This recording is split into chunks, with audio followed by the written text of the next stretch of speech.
Okay, it is 9:10. Our I am Loretta or Lori Melby. I'm the board's executive officer. Our chair and vice chair are not in attendance today, so I'm going to go ahead and facilitate the meeting in their absence. And so at this point, I'm going to call to order and do a roll call and establish quorum. And so Dr. James Byrne. Present.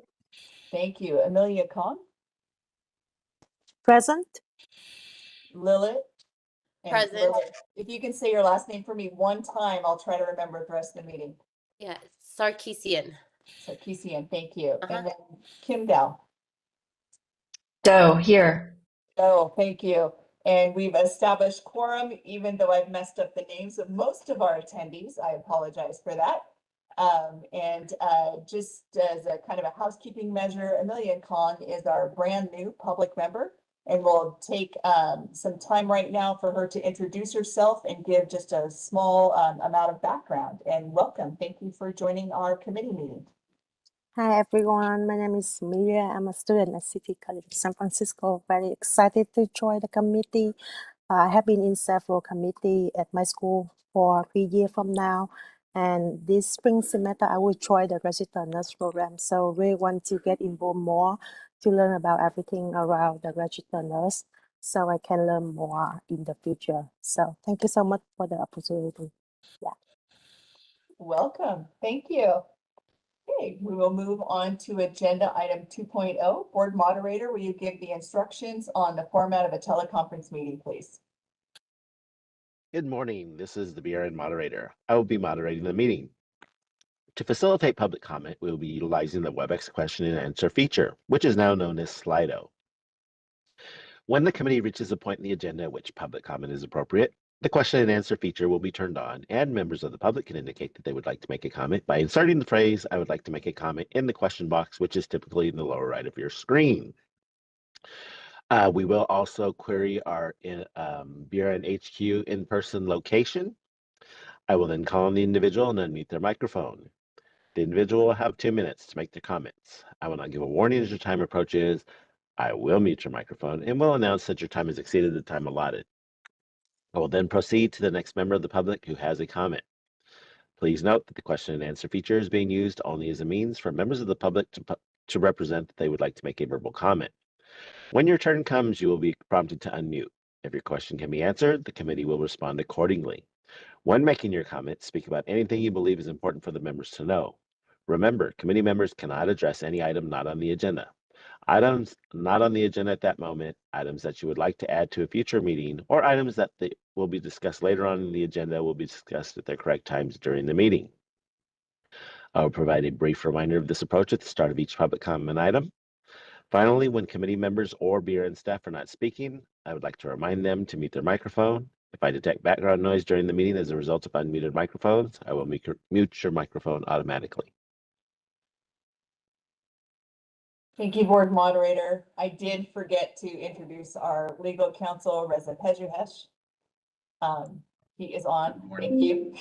This is Reza Pejuhesh, board legal counsel. Sorry about that, Reza. No worries. We'll move on now, board moderator, to agenda item 3.0. We will be opening for public comment now. Please refer to the screen share for members of the public to see how they should type in their request for comment.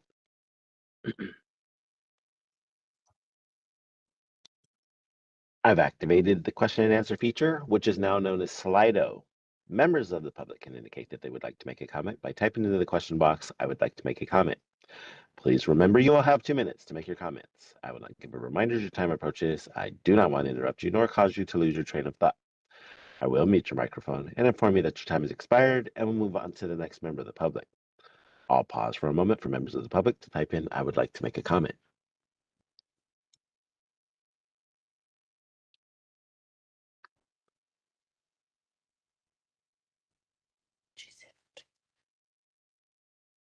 Yeah, she can. Which one does she?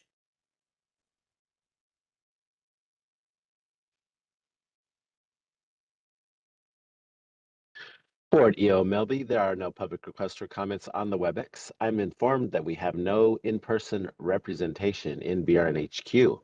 Would you like me to close this window? Yes, please. Thank you. And at this point, we'll move on to agenda item 4.0, review and vote on whether to approve the previous meeting minutes from March 18th, 2025. Has the committee had a chance to review the meeting minutes, and are you guys willing to make a motion to accept? Motion to accept. Thank you. And can I get a second? Motion to This is Kim, accept. my second. Lilith can beat you to it. Okay, so we have a first and a second. We'll go out to public comment, board moderator. We will be opening for public comment now. Please refer to the screen share for members of the public to see how they should type in their request for comment.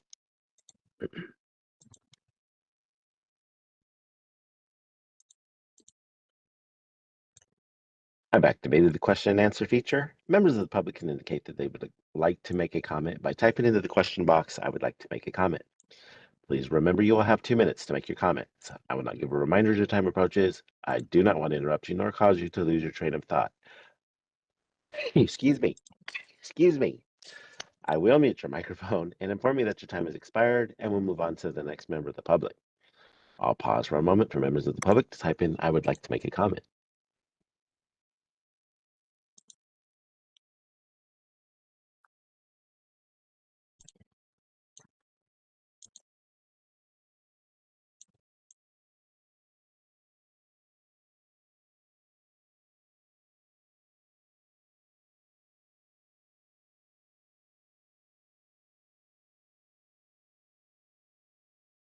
Board EO Melby, there are no public requests for comments on the WebEx. We have no in-person representation in BRNHQ. Would you like me to close this window? Yes, please. So at this time, we will do a roll call vote. Lilith? Present. Yay or nay, or accept, or yes. Oh, we're for doing- the meeting roll call. minutes. Sorry, yes. Oh, sorry. Accept. Yes. Thank you. Kim? Yes. Dr. Byrne? Yes. And then Amelia, you can abstain as you were not present, or you can vote to accept with Yeah, the comments. Thank you. Yeah. Okay, we will move on to agenda item 5.0. This is information Melby? only. Yes. Oh, sorry. We were supposed to Excuse me for reorder. interrupting. Yes, we were. So I would like to request a reorder of the agenda, yes, if that's possible. I'd Thank like to you. move agenda item 13.0, presentation on the nurse midwife workforce survey, up to agenda 5.0. yes, and you absolutely can. And board staff let me know, and I agreed to it, and I completely forgot. So thank you for jumping in, Kim. So at this point, board moderator, can you please elevate Joanne from the attendees? And we will reorder and move agenda item 13 up to in place of 5, and then 5 forward will continue to go after the presentation from 13 is completed. So agenda item 13 is now agenda item 5, and we will do that as information only. Presentation on the results from the survey of California nurse midwives conducted by the University of California, San Francisco. And Kim and Joanne Spatz will take over this section and provide the presentation. And it looks like Joanne was elevated. Joanne, can we check your video and make sure that we can hear you? Ah, I can see you. You don't have to be on camera. You're not part of quorum. So if you want to jump off, you totally can. We just want to check to make sure that your mic is working. Yes, I'm here and I can hear you. Perfect. Thank you. Kim, we'll turn it over to you. Great, thanks. Okay, give me one moment and I'm going to share my screen.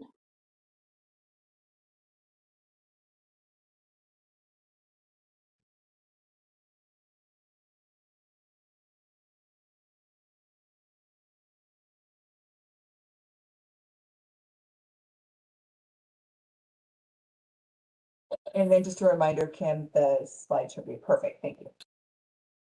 Actually, sorry, let me do this. Okay, the slide should be visible now. Is that right? I think It once you is. advance. black screen on mine, but go ahead and try to move forward and see if it pops up. There it is. Perfect. Okay. Well, good morning, everybody. My name is Kim Doe, and I'm a certified nurse midwife.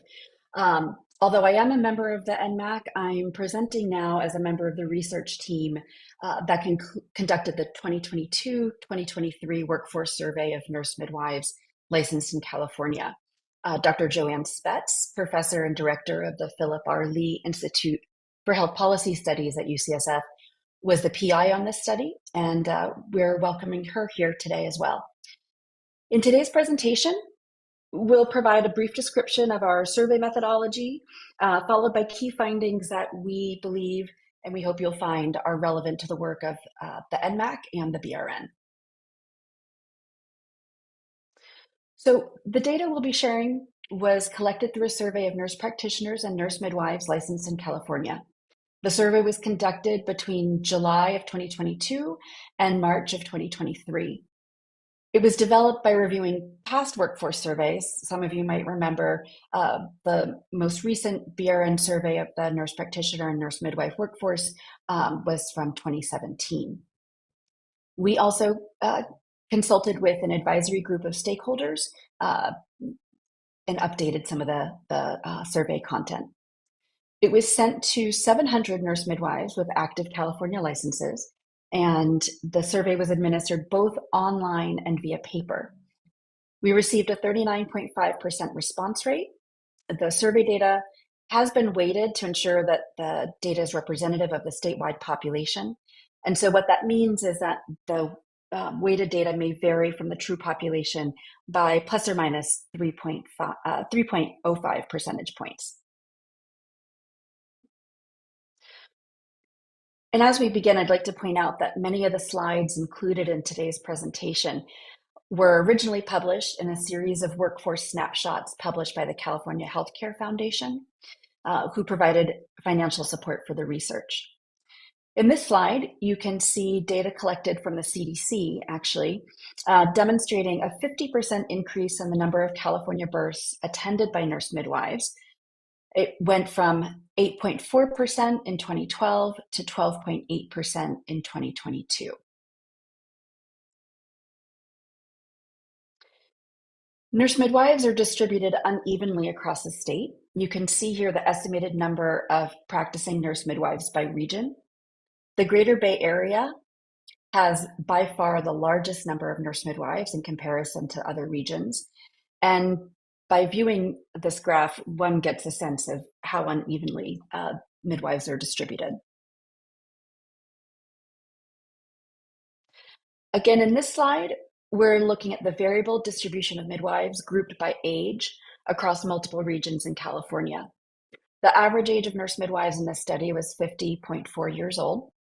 However, if you look at Inland Empire, the third row down, you can see that the age distribution of midwives skews older, while in the Northern and Sierra regions, the age distribution skews younger.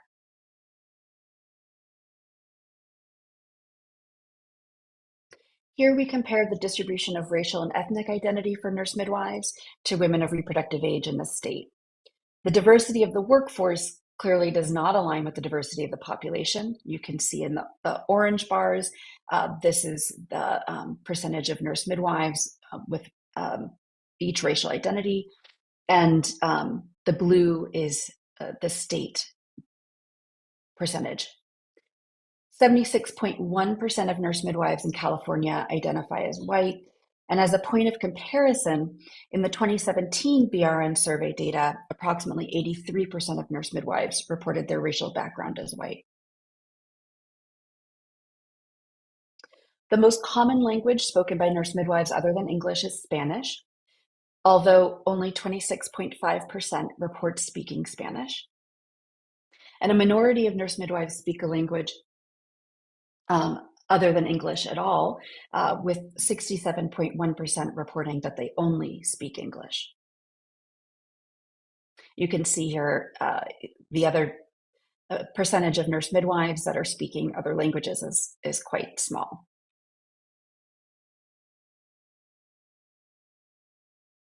Of the nurse midwives surveyed, 76% were currently practicing midwifery, and of those, 80% report attending births. This data is an important consideration when making workforce projections.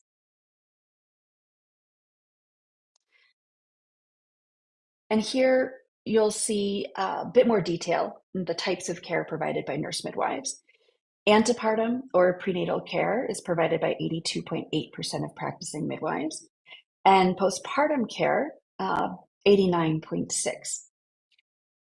Preventive SRH, or sexual and reproductive health, refers to family planning and cancer screening, often breast and cervical cancer screening, and 78.2% of practicing nurse midwives are providing that type of preventative care.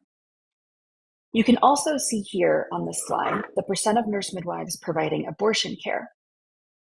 About 30% of practicing nurse midwives are providing medication abortion, but the number providing aspiration abortion is much smaller at 4.8%.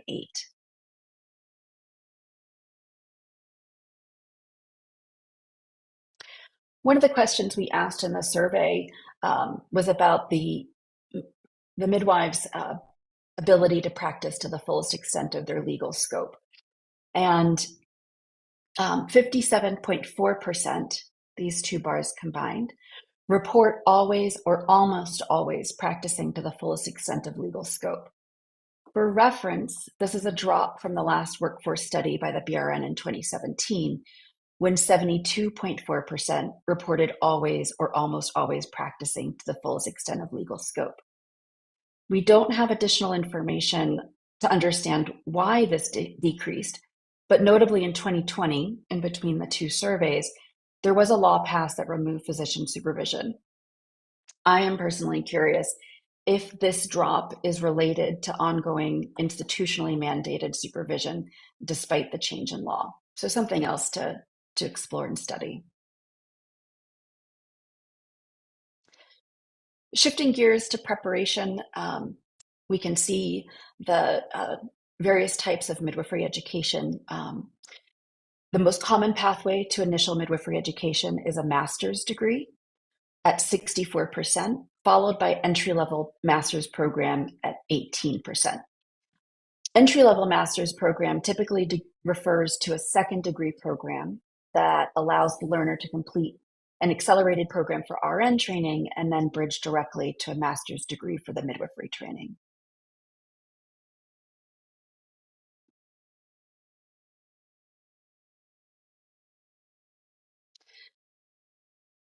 And of course, as someone who used to sit on the Education Workforce Committee here at the BRN, we cannot address nurse midwifery education without mentioning clinical precepting.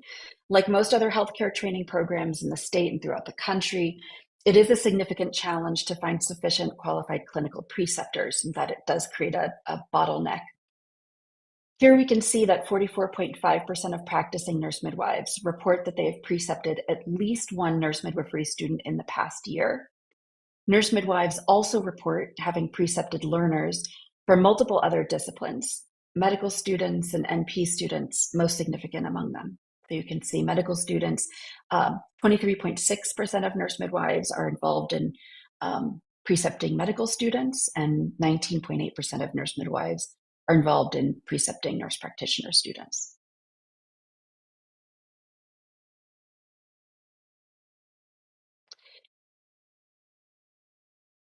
In terms of national certification, by and large, the vast majority of nurse midwives in California have national certification from the American Midwifery Certification Board. This organization, AMCB, is the sole organization providing national certification for nurse midwives.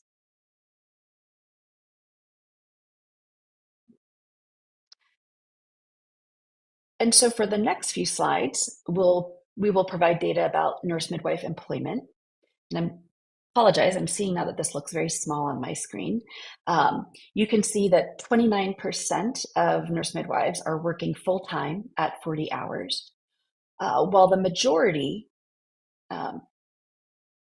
55%, are working part-time, and 17% report working more than 40 hours.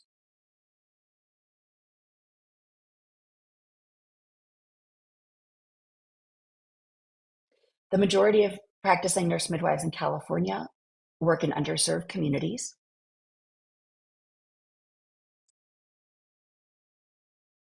And 50.3% of practicing nurse midwives, these two bars combined, report total annual earnings between $125,000 and $175,000.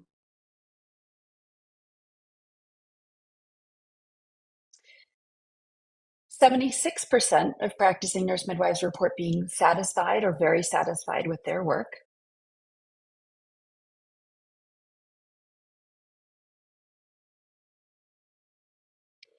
And finally, a slide to give us a peek of what nurse midwives are planning for their future. The darker orange bar is plan for within the next 2 years, and the lighter orange bar is the plan within the next 5 years. In the next 5 years, we see nearly half of nurse midwives reporting that they plan to keep their work hours stable, but about 30% plan to reduce their hours or take a temporary leave. So that's the combination of the third and fourth bars. 19% in the next 5 years plan to leave their nurse midwifery practice or retire.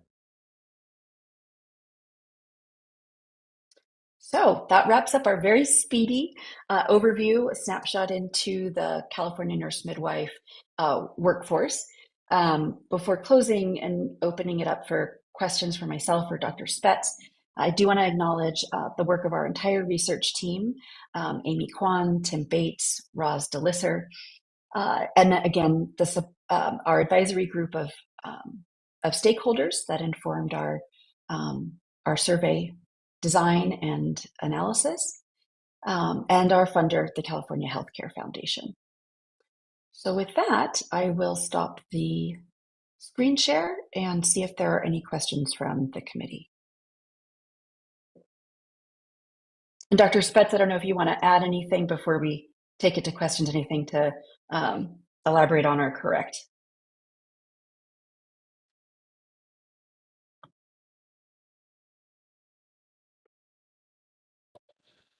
If you are speaking, Joanne, we're not able to hear you. It's showing that you're on mute.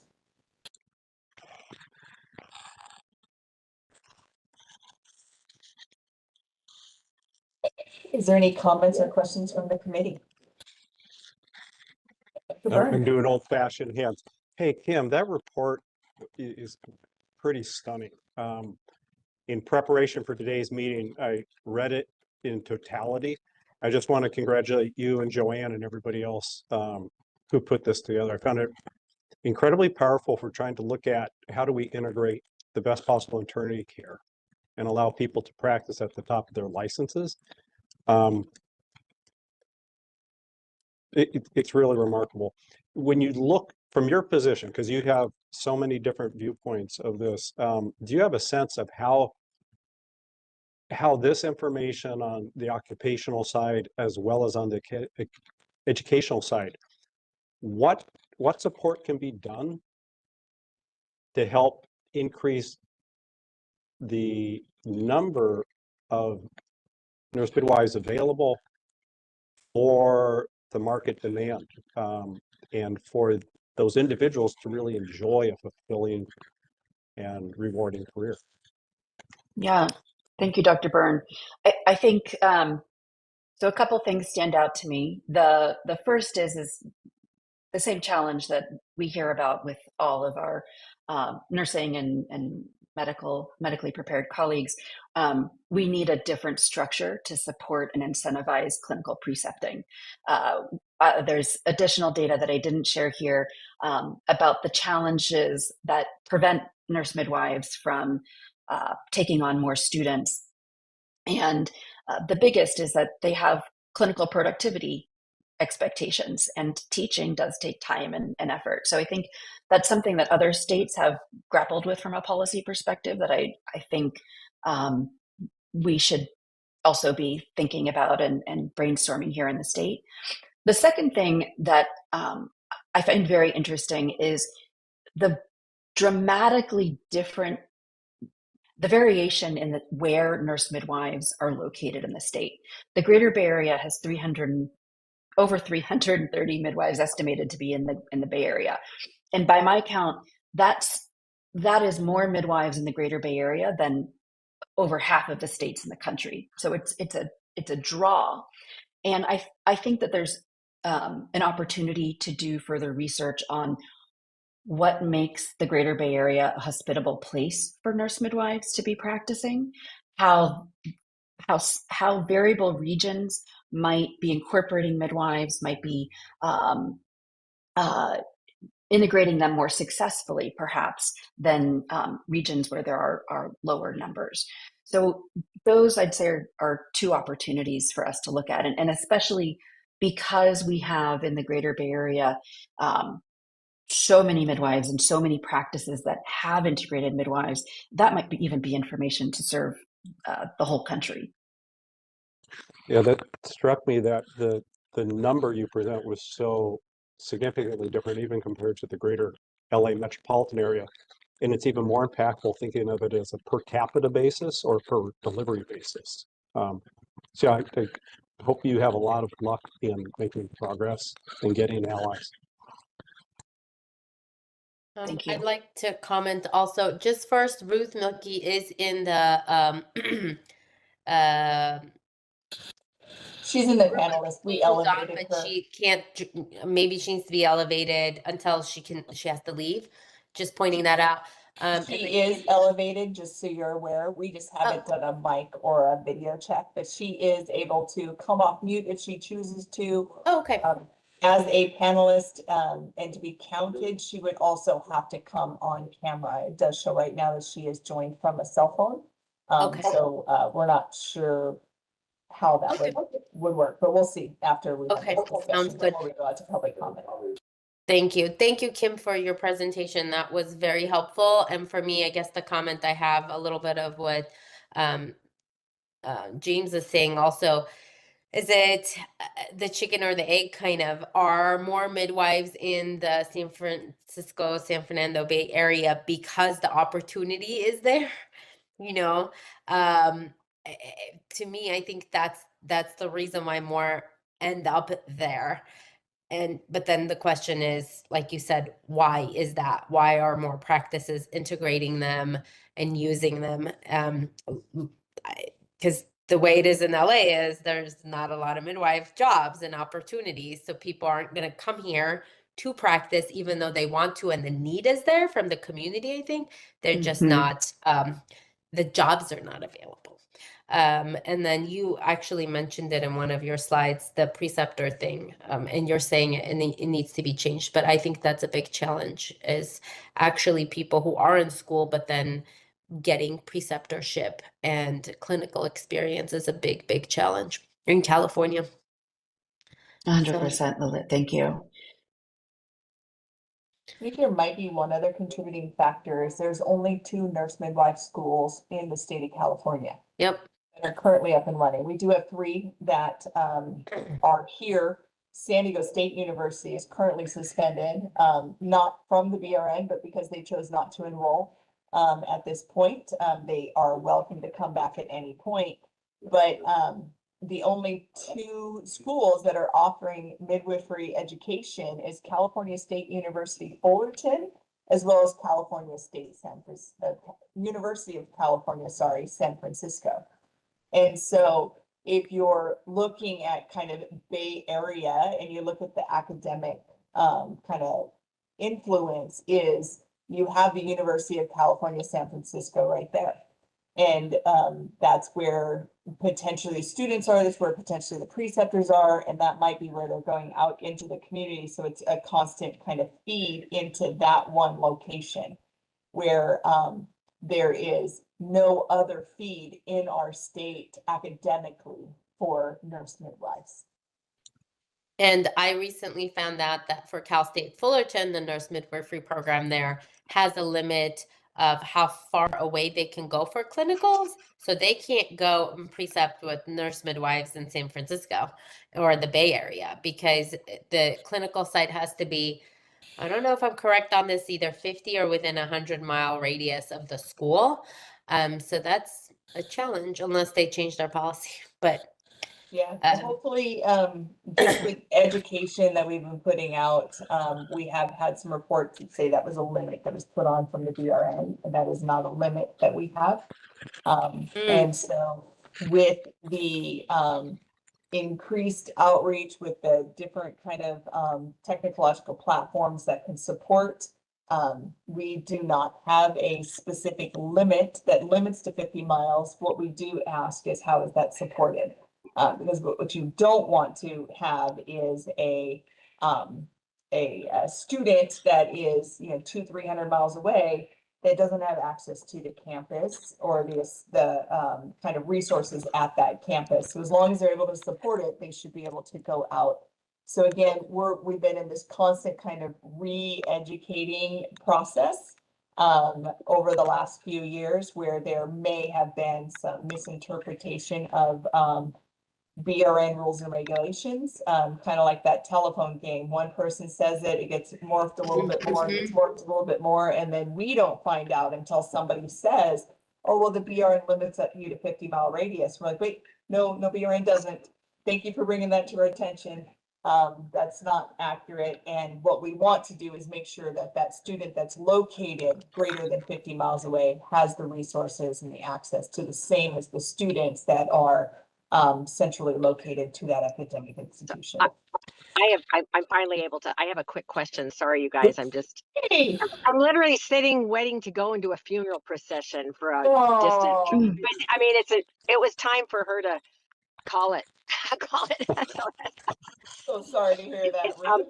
No, that's okay. So Kim, would you mind commenting? I was happy to hear, so are you admitting students to your program right now? Or tell me what the status of your educational program is, or your former maybe. Tell me about that. So the University of California, UCSF, I'm no longer at UCSF, but that program is has admitted and enrolled their first cohort of DNP students this past summer. Got it. Okay. They've closed the master's option. Well, Cal State Fullerton has maintained the master's option. Yeah, no, as you know, I was at Fullerton for quite a long time as the director, but so that's interesting. So they have, so that was, I knew that was the discussion as we call it, but they were able to admit. So do you have a guesstimation of what the numbers are of students that are in each cohort? I don't, but my impression is that like many other new DNP programs, the cohort is Pretty smaller small. as they're ramping up. Definitely. Okay. And then again, this is bigger maybe for anybody. Does there happen to be any, as anybody is aware, any state funding, Song Brown, et cetera? I know Song Brown has supported midwife education in the past. Anything, Yeah. well, maybe that's another agenda item for another meeting, to be honest, but maybe Kim knows about that too. So Song Brown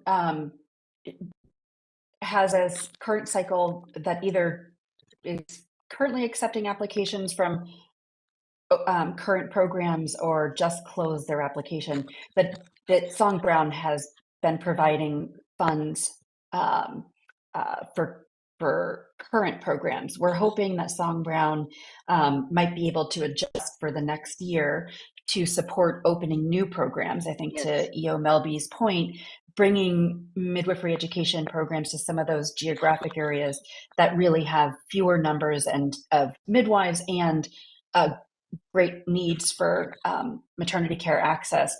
That's I think an opportunity for investment in the state. So Song Brown is a mechanism for that.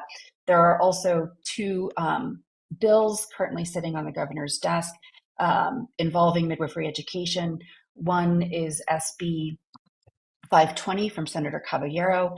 That is a bill to establish funding to start new nurse midwifery programs, either within the state system, a UC or a CSU.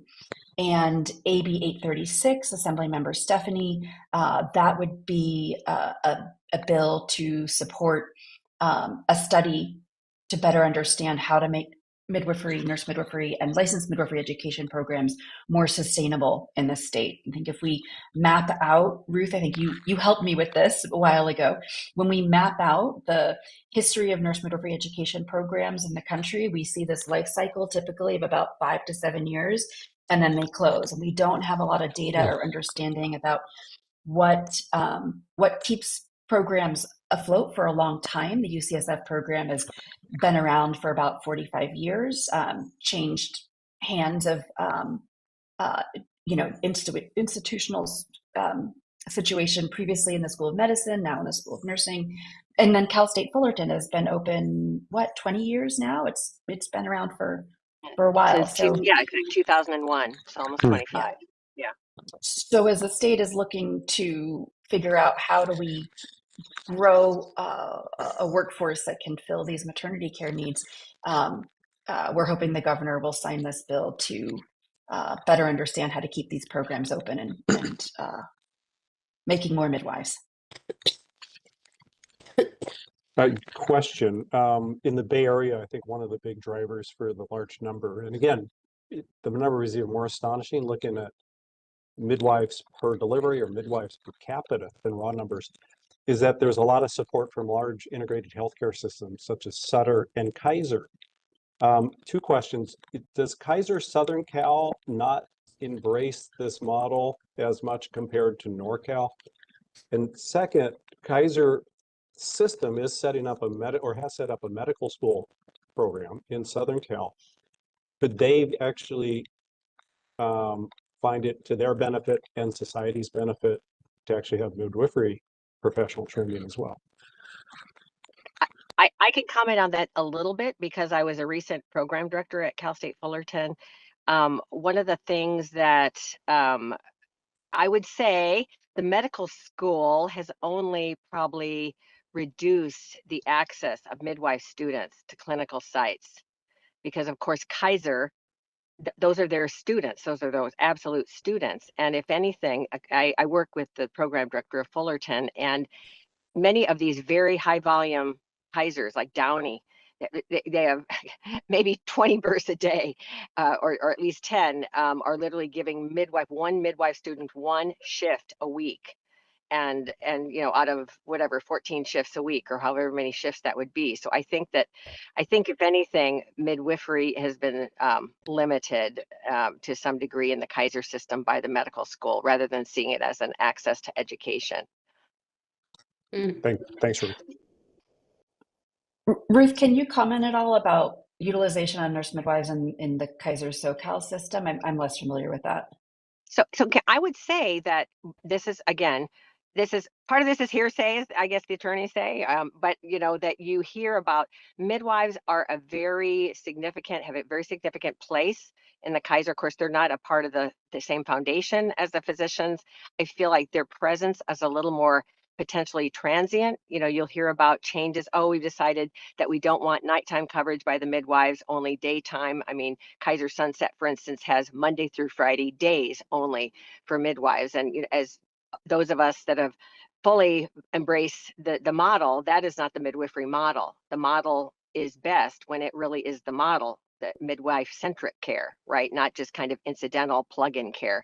So I think that more of the settings, midwives are a little bit susceptible to whatever change that their administrators have. So I think they're ever present.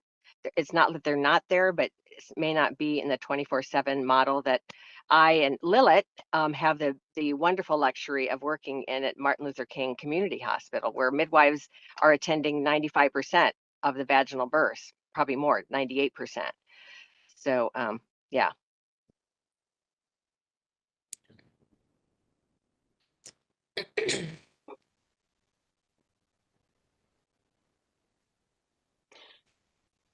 Are there any other questions? And Dr. Spetz let me know that she was having a hard time getting off mute earlier, but she's available now if others have questions directly for her. Problem, thank you. One of the things I just want to do is provide some statistics that you will find that the total number of nurse midwives in our state are 1,490. 22 of those are inactive license. 1,468 are our active licensee population. The other information that is key with that is 1,188 of those 1,468 have a midwife furnishing and are able to prescribe within their scope. So even just within that data right there, if you're able to just see that only, approximately 1,200 of the 1,500 are prescribing, that'll tell you they're not working. The full complement is not working at the full scope of their education and training and licensure. So you have, about 300 nurse midwives who don't even have the ability to prescribe because they don't have a furnishing license with us. So these are statistics and stuff that we have on our web. We posted a monthly statistics that tells you all of our active and inactive licensees and their total. And that to me is always something that I'm watching and looking at and just want to share out. So thank you. EO Melby, I recall that there are some nurse midwives that perhaps in error obtained a nurse practitioner furnishing number and not a nurse midwife furnishing number. I think that was something that the board was trying to resolve and educate people on. I'm wondering if we have any information about how extensive a problem that is. So they would not be able to obtain a nurse practitioner furnishing if they did not have a nurse practitioner license. There are some that are dually licensed. If they are a nurse practitioner and a nurse midwife, they may choose to do the nurse practitioner furnishing if they hold the dual license and use that instead. But our system would not allow for a nurse midwife only license a nurse midwife and does not hold a nurse practitioner license to obtain a nurse practitioner furnishing, because the way that our system is built, if you don't have a nurse practitioner license, you cannot do a subsequent license for a furnishing license under the nurse practitioner certification. Oh, this is Joanne Spetz. I'll add that it's just a little bit under half of nurse midwives are duly licensed as or certified as nurse practitioners. I don't remember a lot of the details of that. A lot of them were in programs that enabled them to duly certify as women's health NPs alongside the midwifery. Yeah, I know that the San Diego State program, when they were up and running, was a dual degree option.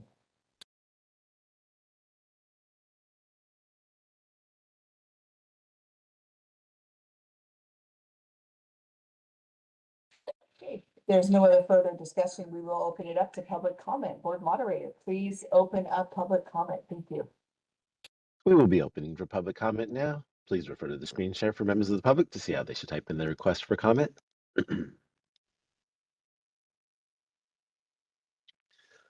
I've activated the question and answer feature. Members of the public can indicate they would like to make a comment by typing into the question box, "I would like to make a comment." Please remember you will have 2 minutes to make your comments. I will not give a reminder as your time approaches. I do not want to interrupt you nor cause you to lose your train of thought. I will mute your microphone and inform you that your time has expired, and we'll move on to the next member of the public. I'll pause for a moment for members of the public to type in, "I would like to make a comment."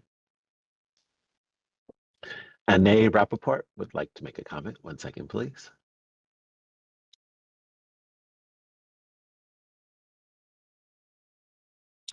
Hi, good afternoon, everybody. My name is Anya Rappaport, and I'm the director of nurse midwifery at Kaiser Oakland and a certified nurse midwife. Um, I work with the California Nurse Midwifery Association and with Kim, and there's another study that we have been working on where we were interviewing preceptors and discussing with them their experience as preceptors and what are the limiting factors to them agreeing to precept. And one of the things that we heard over and over again in our discussions with these folks is that it's really hard for them to precept because of the limits that administration within the hospital places on them, whether it's because they're having to also precept residents and teach residents, whether they're not getting adequate clinical time to support teaching midwifery students, or whether they're just not being allowed to teach midwifery students by whatever limitations that the hospital is setting on them. So I just want to elevate what Kim is saying, that our inability to train midwives is a huge barrier to us expanding midwifery in the state and integrating it better, because the hospitals are not seeing the value of teaching these midwives as part of the next generation of providers that's going to provide care and address the maternity healthcare crisis. Thank you. Thank you for your comment.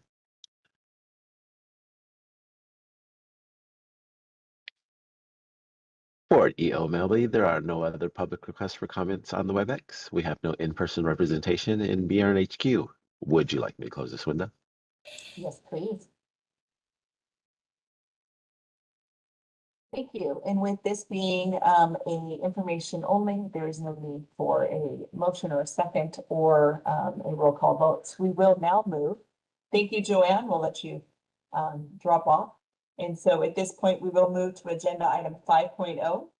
That is information only, report from the Board of Registered Nursing Executive Officer regarding updates on activities which may impact nurse midwives, including legislation, policy, and procedure changes, regulation updates, etc. I am the board's executive officer, and Kim actually on her last presentation stole my thunder. No, it was really just the update on the two legislative bills that got, they are with the governor. We are waiting to see signature on that. We do have, I believe, until the 12th of October. I think it's the drop dead signing date, and that is AB 836 and SB 520. We are hopeful that they will get signed and will be something that will assist California. They don't necessarily directly impact the Board of Registered Nursing, but we will be working to ensure that any implementation that occurs, we are responsive with any data or any policy updates and stuff that might need to occur. So with that, I'll open it up to any comments or questions from the committee. Nothing. Okay. It is information only, so we will go to public comment.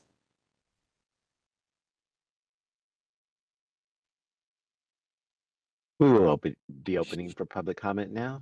Please refer to the screen share for members of the public to see how they should type in their request for comment.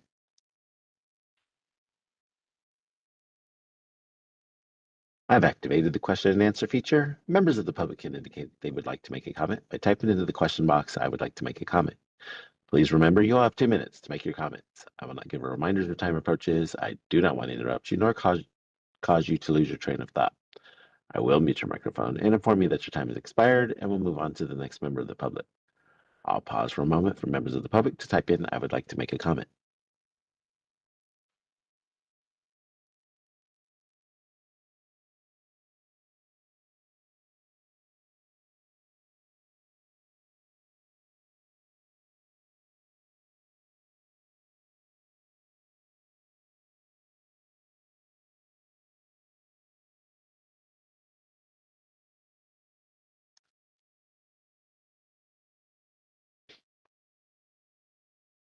For EO Melly, there are no public requests for comments on the WebEx. We have no in-person representation in BRNHQ.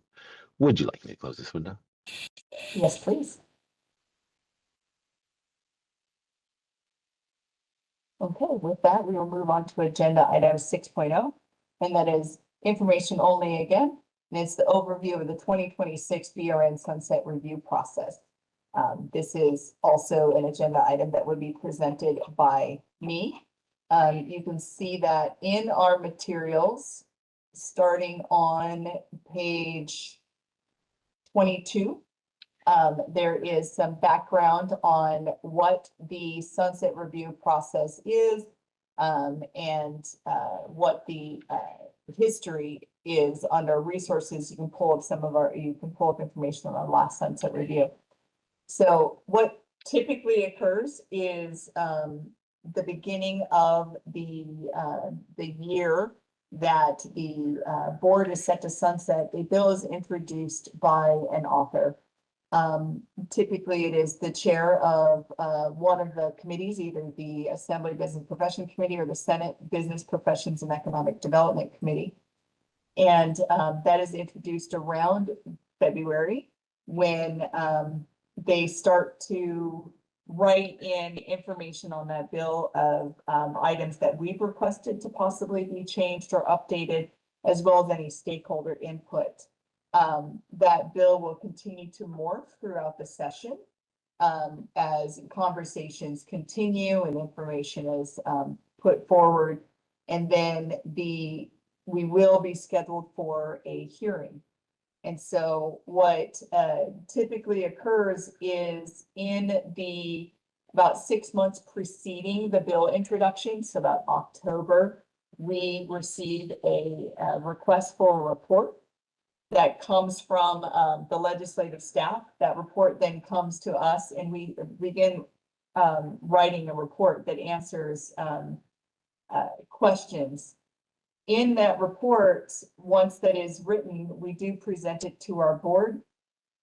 Our board will then make any edits or suggestions, and with the intent of having it approved before the January due date when it goes to our legislators for review. That process is well underway. We did receive our request for the report with the questions that they're asking to be answered. A lot of it is just kind of data reporting and updates. With that information, we do plan to present it to our October Nurse Practice Board Committee. In October, that board committee, it will then be a public document. You'll be able to view that on the web. And at that point, we ask that our 3 board members that are a part of the Nurse Practice Committee provide any edits or updates and suggestions for that, with the intent that when it does go to the full board in November, that it is approved. If in November, we are not able to get that report approved, we will be holding a separate board meeting in December for the approval of the sunset report. We hope that that doesn't occur, but there is always a chance that that does. Once our board approves that report, we will be submitting it to the legislator as requested in January, and we will start that process. When they review that, they then write a background paper, and that background paper is really a highlight of all of the issues and concerns that have been brought by stakeholders, as well as any of the issues and concerns that we've brought forward. Then they will schedule us for a hearing. It is typically a 1-date hearing. We do not know the length of that hearing. It really depends on who is managing that hearing and how much information needs to be pulled through. And there has been a chance that I can speak to that we had to actually hold 2 hearings. So there was another hearing that was scheduled during the legislative session for sunset, but that is abnormal. So with that, we do anticipate a successful sunset year. We do anticipate that our board's sunset date will be extended and that we will not have a sunset date of January 1, 2026. So we are optimistic in that. Just to share that if there was a time where that sunset date was not extended, what would occur is the board, which is the 9-member board, would sunset. That 9-member board does appoint me. And so my position would also not be, filled that way by board appointment. However, what does occur is the board of registered nursing, which is the staff that do the enforcement and license, is continues, but it continues under the Department of Consumer Affairs.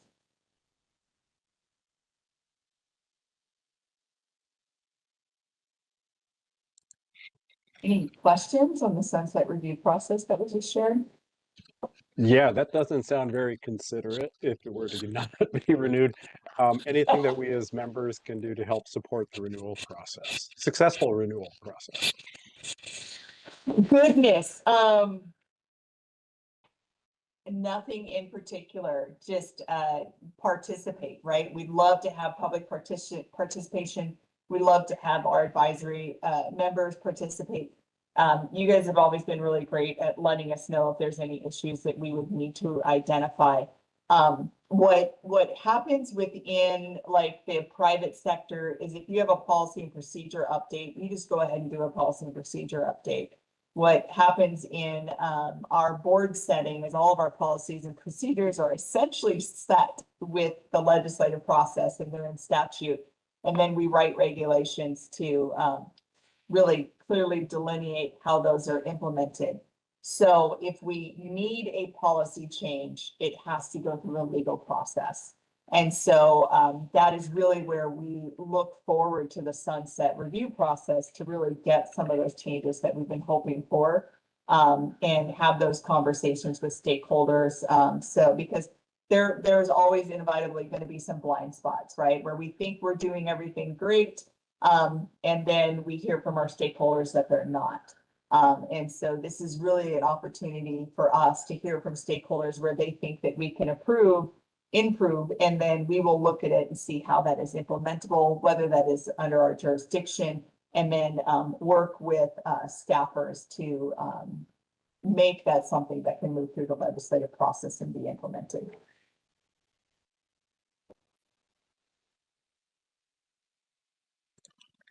Thank you.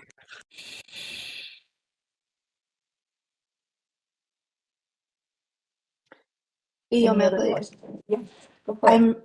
I may have missed this. Will there be a section in the BRN Sunset Report specifically on the activities for each of the advisory committees? Yes, there typically is. Great. Yep. We've been busy. Yes, yes, you have. Absolutely.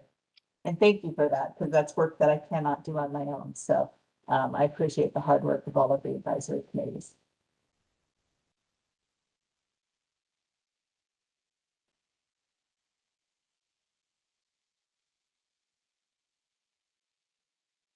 Okay, board moderator, can we go out to public comment, please? We will be opening for public comment now. Please refer to the screen share for members of the public to see how they should type in their request for a comment. I've activated the question and answer feature. Members of the public can indicate that they would like to make a comment by typing into the question box, "I would like to make a comment." Please remember you will have 2 minutes to make your comments. I will not give a reminder as your time approaches. I do not want to interrupt you nor cause you to lose your train of thought. I will mute your microphone and inform you that your time has expired, and we'll move on to the next member of the public. I'll pause for a moment for members of the public to type in, "I would like to make a comment."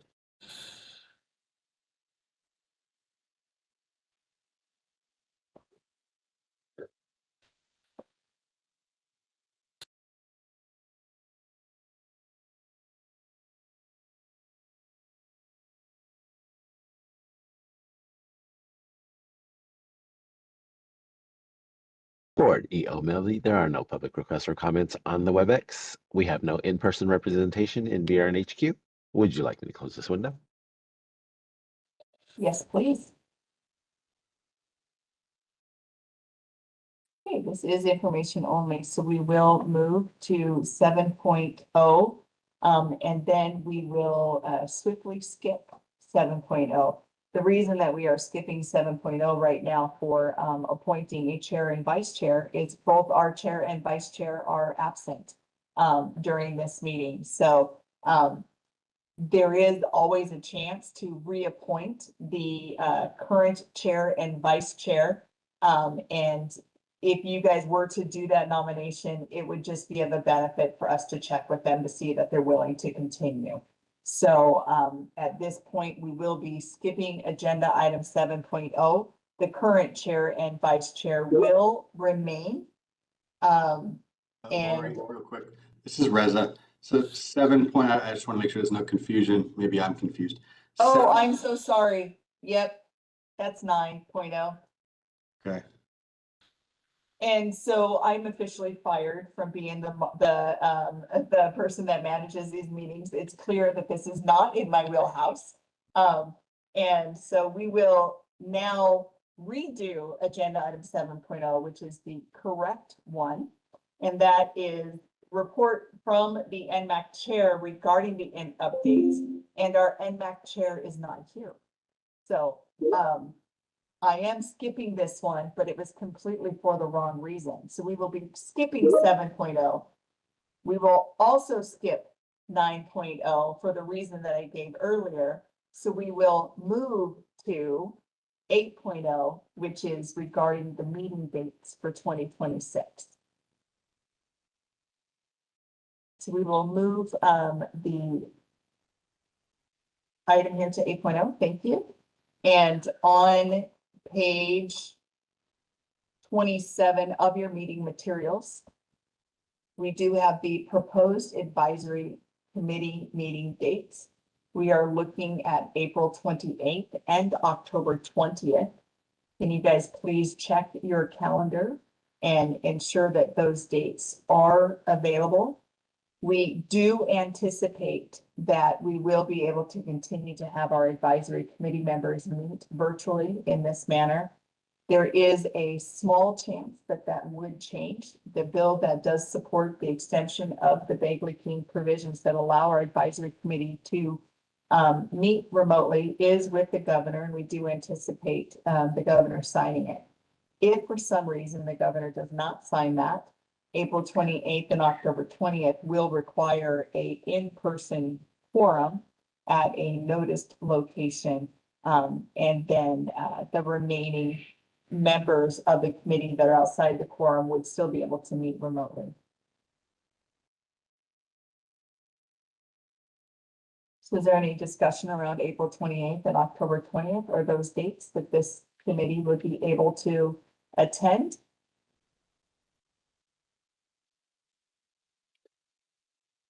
I move to approve the proposed dates for the NMAC meetings. Thank I you. Do we agree. have a second? Thank you, Lilith. So at that point, we do have a motion to approve the April 28th and the October 20th, 2026 dates with a second. Board moderator, can we go out to public comment, please? We will be opening for public comment now. Please refer to the screen share for members of the public to see how they should type in their request for comment. I've activated the question and answer feature. Members of the public can indicate they would like to make a comment by typing into the question box, "I would like to make a comment." Please remember you will have 2 minutes to make your comments. I will not give a reminder as your time approaches. I do not want to interrupt you nor cause you to lose your train of thought.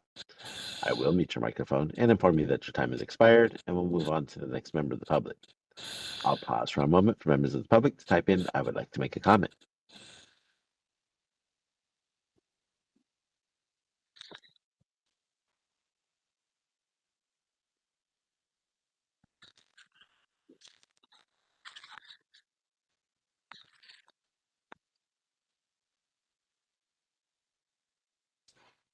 Board EO Melby, there are no public requests for comments on the WebEx. We have no in-person representation in BRNHQ.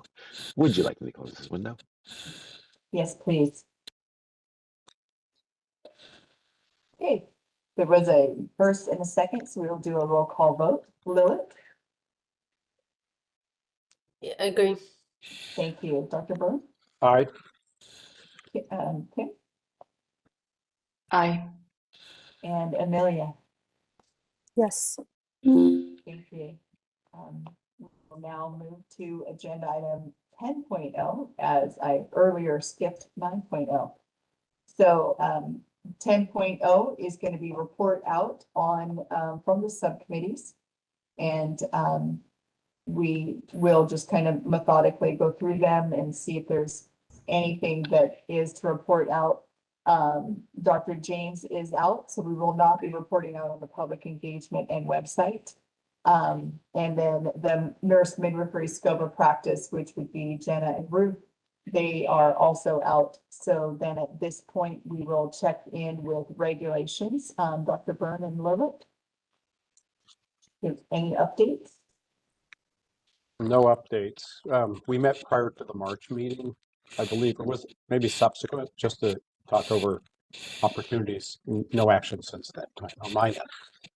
Thank you. And then, Kim, you are the sole member right now of the Nurse Midwifery Education Committee. And do you want to defer your report out to the agenda item that you have coming up? Yes. Yes, exactly. I'd like to defer to agenda item 14.0. Thank you. So at that point, 10.0, it being information only and not requiring any action is complete, and we will go out to public comment for 10.0, please. We will be opening for public comment now. Please refer to the screen share for members of the public to see how they should type in the request for comment. I've activated the question and answer feature. Members of the public can indicate they would like to make a comment by typing in the question box, "I would like to make a comment." Please remember you'll have 2 minutes to make your comments. I would like to give a reminder as your time approaches. I do not want to interrupt you nor cause you to lose your train of thought. I will mute your microphone and inform you that your time has expired, and we'll move on to the next member of the public. I'll pause for a moment for members of the public to type in, "I would like to make a comment."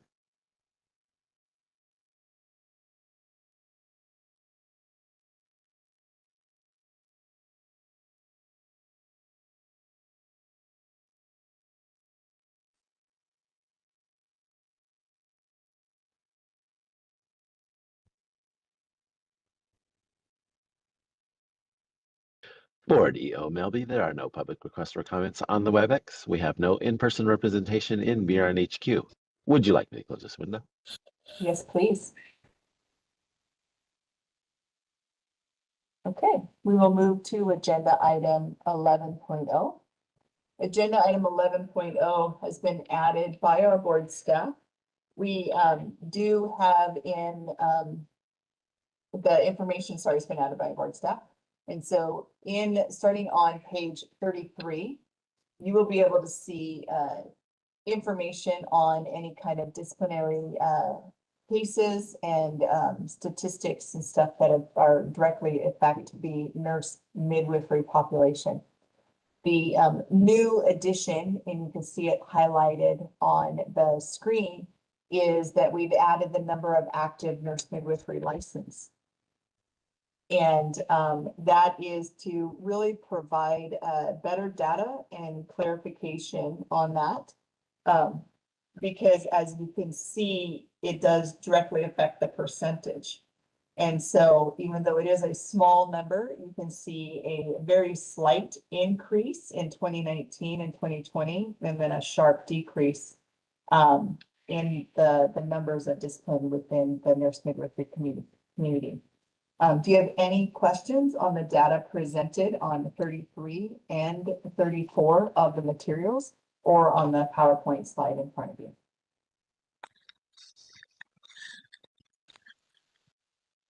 EOMLB, I have a question, and I apologize as a newer member of NMAC. This is something you may have covered earlier.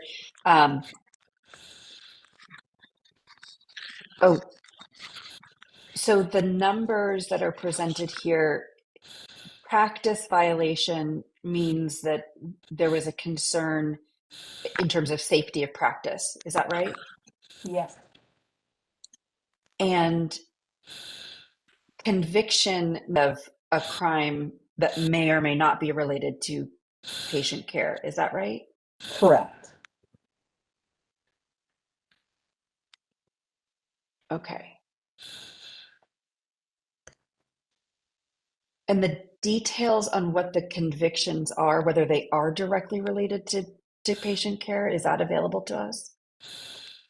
On the individual license lookup, all of that is available, but that is not something that is readily available right here in this format.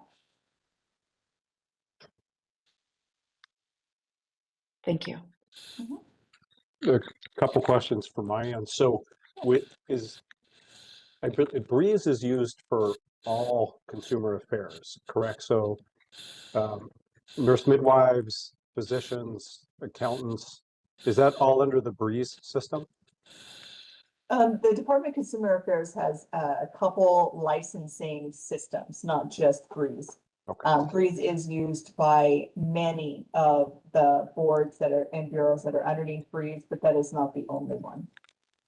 Yeah, because that helpful, and I'm just confirming that goes back to Kim's question that, yeah, that information is available to the public. on the individual level, including the ability to read allegations and then the process if somebody has an issue impacting their licensure. Thank you for adding the active CNM licenses, because that and the percentage I think is probably very reassuring to people. From my familiarity, and please correct me if I have a blind spot, the percentage is actually appears to be the same or even a little lower than, say, DO physicians or MD physicians. Goodness, I've not done a direct comparison, but if that is information that you know, that's fantastic. I've not done a direct comparison. I really just keep my eye on the APRN and RN disciplinary numbers. That's really what's under my purview. And our APRNs are always low. There is not a lot of practice violations. There is not a lot of issue that come from our APRNs. And the RN licensees, although slightly higher, are still relatively low when you look at the percentage. Right. And I hopefully people find a sense of reassurance in this. At one of our meetings a few years ago, when we spoke of the process that Consumer Fair uses, I think some of the individuals felt targeted, not on the board, some of the community comment felt there was animus in the process. But I think this is actually, again, this helps looking at other healthcare provision licensure throughout the state. The disciplinary process, nothing in life is perfect, but it does appear to be balanced. And I appreciate the work you all do. Thank you. Any other comments before we go out to public comment?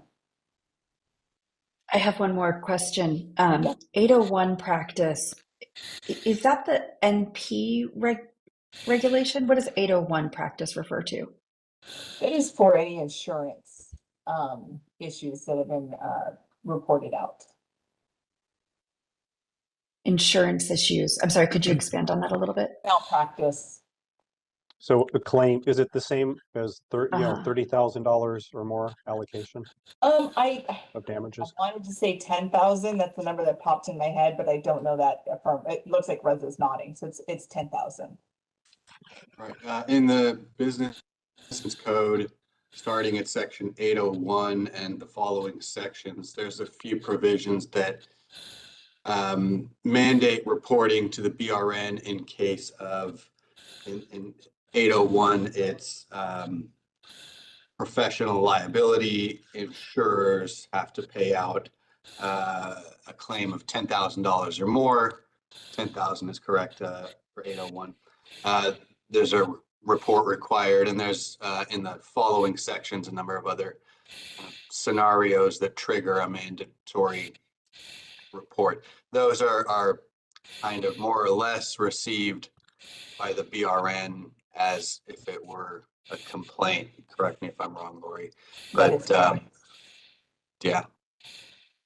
Thank you. And then even if we do receive an 801 complaint and an insurance company has paid out, we still do our own investigation because we do know that sometimes insurance companies will just pay out to close and that there may not be any fault of our practitioner. Right.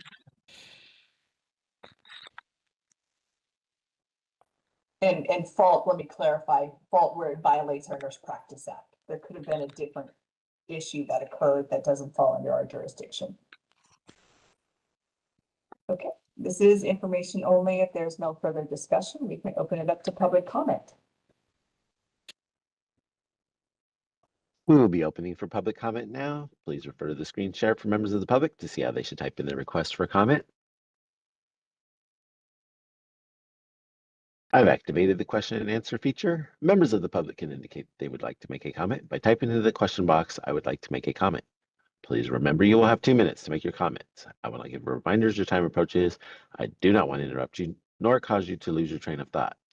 I will mute your microphone and inform you that your time has expired, and we'll move on to the next member of the public. I'll pause for a moment for members of the public to type in, "I would like to make a comment." Just while we wait, this is Reza. I just wanted to clarify, just kind of for the record, that in section 801, $10,000 threshold applies to settlements or arbitration awards, but it is a little more nuanced than that. I think the threshold is 3,000 for incidents resulting in death or personal injury. So just for clarification, don't take my word for it. If that's refer to the text of the statute for the exact thresholds and the conditions under which those reports are triggered.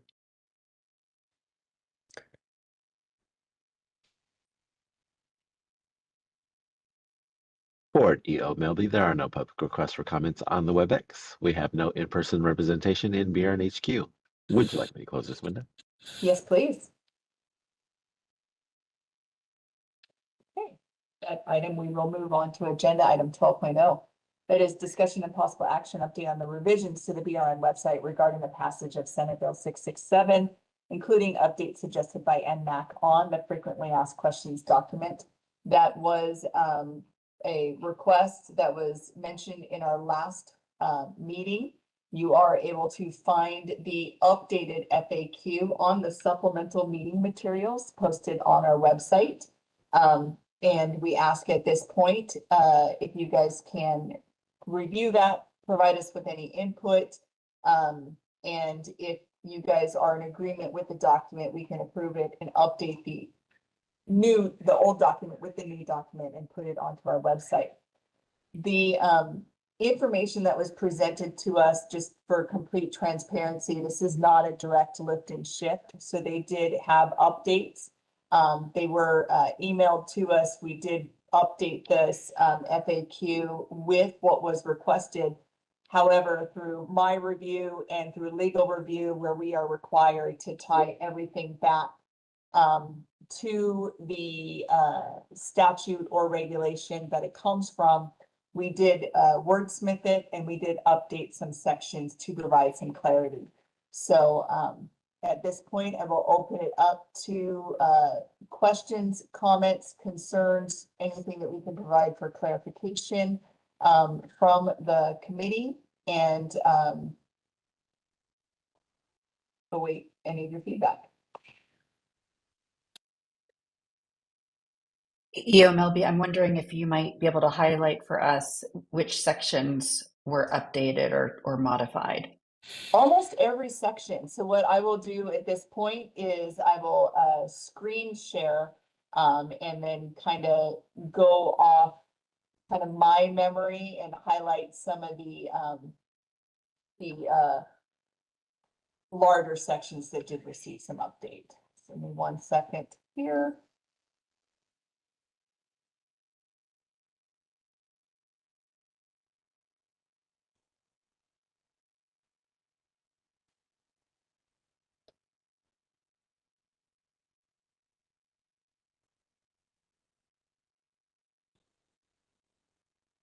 Please let me know when you are able to see my screen.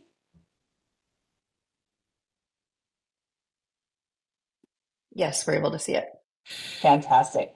So in the first paragraph, we just kind of updated, just because it is both SB 1237 and 667, the scope of practice in California, that first little paragraph did not change. It is directly reflected back to our business professions code. All of these blue underlines are links that if anybody does choose to go into this, they can read and vet that. With that, we also did link the core competencies for basic midwifery practice, if that's a concern as well. So what was more recently updated is really just kind of going into low risk and outside of that low risk, and really what some of the qualifications are. And so are midwives allowed to care for patients who fall outside the defined low risk? Yes, that is. That is covered in 2746.5, and there's a section 1, 2, and 3 below that that talk about that, and that is with a signed, mutually agreed upon policy and procedure with a physician that delineates the parameters for consultation, collaboration, referral, and transfer of care.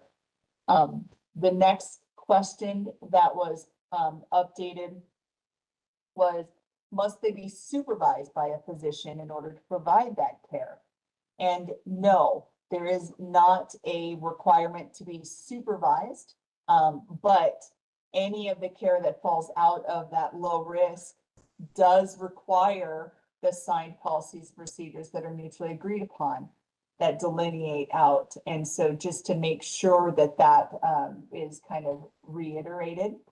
And then additionally, the clarification is that the physician that signs that mutually agreed upon policy and procedure, do they have to be the physician that you refer to?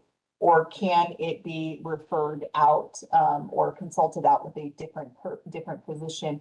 And yes, it doesn't require that the same person be that referring and collaborating, so with the mutually agreed upon. So that is made clear as well in the FAQ. So at this point, I'm going to pause at the end of page 1 and allow for any discussion on page 1 that you guys might have, or any areas on page 1 that you might need additional clarification.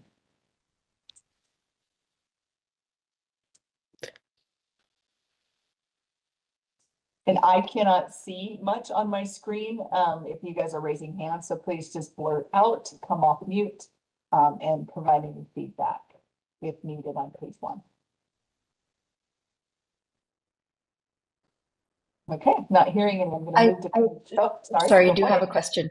Just thinking through. I was trying to look up the statute at the same time, but I'll just ask my question for expediency. The determination that the physician who signed the policy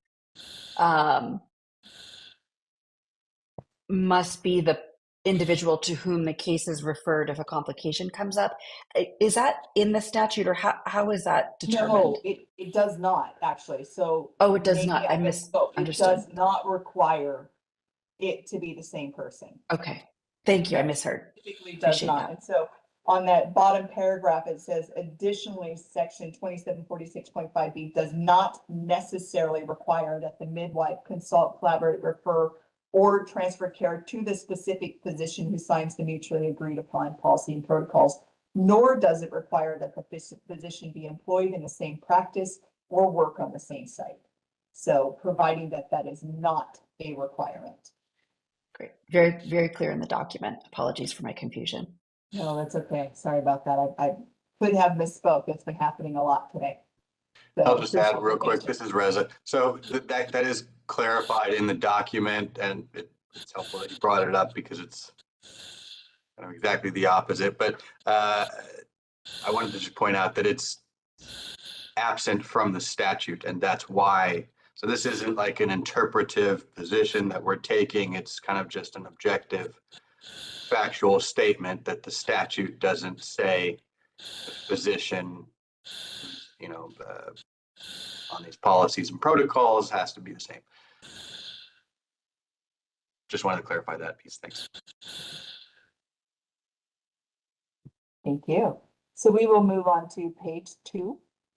The mutually agreed upon policies and procedures with a physician. And it says, is it required for practice? And no, it is not required for practice for everything that falls under 2746.5A. And that is your low risk. It is defined there. However, anything moved beyond that, we will address later on where the mutually agreed upon policy and procedures are required. So a midwife could choose just to operate underneath the low risk pregnancy and childbirth, to providing prenatal care, antepartum care, postpartum, including immediate care of the newborn, interconception care, family planning, and care of common gynecologic conditions consistent with the core competencies. If they choose to do that, they're able to do that fully without any mutually signed agreed policies and protocols.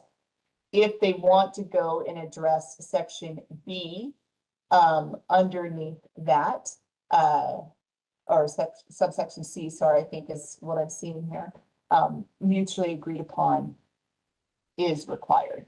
And so we'll go into the next question, says, what if a nurse midwife does not have these mutually agreed upon policies and protocols? And you could reference 2746.5 subdivision C for that. And what it states is that if you do not have a mutually agreed upon and you want to cover the items that are in B, absent the furnishing requirement, then it is not allowed, and that care must transfer. And so it says for patients that fall outside of the scope of 2746.5A, absent mutually agreed upon policy and protocols with the physician, the nurse midwife must transfer any such patient to the care of a physician or surgeon, including to provide antepartum care to a patient who's had a prior cesarean section or prior surgery that interrupted the myometrium. And so that there is a note on that that says for the patients that have had a previous cesarean section or surgery that interrupted the myometrium, they can provide prenatal care. They just would not be able to provide the care during the intrapartum period, absent the mutually agreed upon signed agreement. So that there we tried to make a little more clear, hoping that in alignment with our statute, it is very clear that if you continue to stay within the low risk, you do not need those signed agreements. But if you operate outside of that, you will need the signed agreement. If you don't have that, then the care will have to be transferred to a physician. And then there were some specific kind of case question that was brought out here, and it says, if the nurse midwife is attending a labor of a patient who intends to give birth in an out-of-hospital setting, who started labor at a gestational age less than 42 weeks, but who is now exactly 42 weeks and otherwise considered low risk, what happened? And we just put that says for patients who no longer considered low risk because of the gestational age of the fetus that is now more than 42 weeks and 0 days, a nurse midwife without the policy and protocol mutually agreed upon with the physician must initiate transfer to a physician for care, physician's care for such patients. However, if the patient meets all the other criteria as low risk, with the exception of the gestational age, and it is determined that there is insufficient time to safely transfer the patient to a hospital prior to delivery, or if the transfer poses a threat to the health and safety of the patient unborn child, the nurse midwife must initiate transfer, but may continue to provide care consistent with their transfer plan. The transfer plan must be in accordance with the requirements in Business Professions Code 2746.54 subdivision A, and must be disclosed to the prospective patient in oral and written form with informed consent obtained. And then the last update on this page, which I don't believe we actually updated, that stayed the same, is if the patient is transferred to physician care, can they ever return to the care? And yes, they can. So I don't believe that one was actually updated. So at that point, we will pause on page 2 and see if there are any questions or concerns or any clarification that we might be able to provide on the updates in the document specific to the section.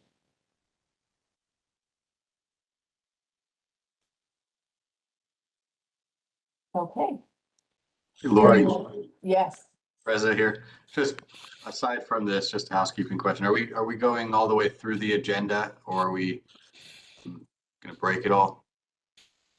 You know what, we can Just for the sake of planning. Yes, absolutely. See, I do not moderate these meetings well. We can wrap up, I believe, at the end of page 2 here, and then we can take a break. Fair enough. Thanks.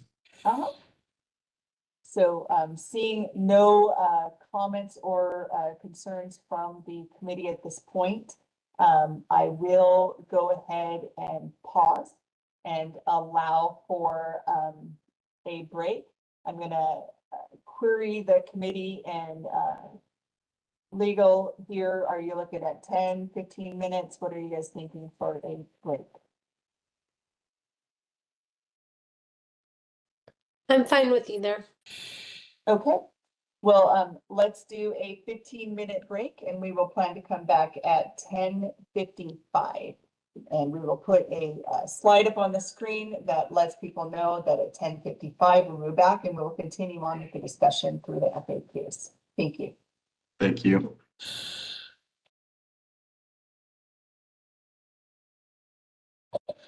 It is 10:55. We are waiting. It looks like Lilith and Kim have not rejoined yet. We're hoping that they are able to rejoin soon. And then we will need to do roll call to establish a quorum. I'm back. You are Sorry. you able to come on camera? Oh, Yes. awesome. Wonderful. Thank you. Okay. So just, formality of just verbally doing roll call. So Lilith, Present. Dr. Byrne, Present. Kim, Present. and Amelia. Present. Okay, quorum has been established and we will continue on with agenda item 12.0 FAQs, and I will reshare my screens. Give me 1 second here. And we have completed pages 1 and 2 of the FAQs, and we will move into page 3. And so page 3 of the FAQ starts off with the questions. Are there specific requirements required for nurse midwives who furnish drugs or devices? And yes, they are. That is outlined in our Business Professions Code. They must have a furnishing number issued by the BLN, and that number must be included in all transmittal orders or drugs or devices by the midwife. The midwife, yes, I think you share your chat screen. I shared my what? I'm sorry. You didn't. You said your. Yeah, you're sharing Teams, Lori. Teams chat. Yeah. Thank you for catching that. Good thing it was just Macaulay and there's nothing, more with that. So that's fantastic. See, so there's proof. You don't have to do a PRA. My discussions between board staff and myself are all legit. The epitome of transparency. Yes, it's all in the manner of transparency. So let me screen share and get the right one up. And we'll get that going. Okay, is this one showing the correct? Awesome, thank you. Yes. Perfect. When you have 20,000 tabs open at one time, there are mistakes that will be made. Okay, so on this one, you can see I was reading off from the top of the screen. You are required to complete a course in advanced pharmacology. That in that pharmacology course, there is a discussion, there must be including risk of addiction and neonatal abstinence syndrome associated with the use of opioids. For furnishing controlled substances, you do have to register with the United States Department of Drug Enforcement Administration and CURES, which is the Controlled Substance Utilization Review and Enforcement System. And then the nurse midwife must provide documentation of board-approved continuing education specific to the use of Schedule II controlled substance in setting other than the hospital, and that is for renewal of your Schedule IIs. So that is been added in here and is updated, and then it says, can I directly procure drugs and devices that are critical to my practice setting, administer or order laboratory tests, and request patient reports? And yes, you are able to do that as a midwife. There is some sections that are referenced here in case you have to bring that information forward to your employer. It does talk about the various updates that were done with SB 667 to include that the nurse midwife can serve as the director of the laboratory that is able to perform the CLIA waiver examinations. And then it says, do nurse midwives still need a standardized procedure to repair lacerations or perform episiotomies? And no, there is not a requirement. And I don't believe we did anything updating that. That was kind of carried over, as well as the next question, which says, can a nurse midwife provide care outside of pregnancy and a postpartum period? And yes, and there's an update to that. So I will pause on page 3 of the FAQs to see if anybody has any questions. And again, please feel free to come off mute and just speak at this point. No need to raise a hand.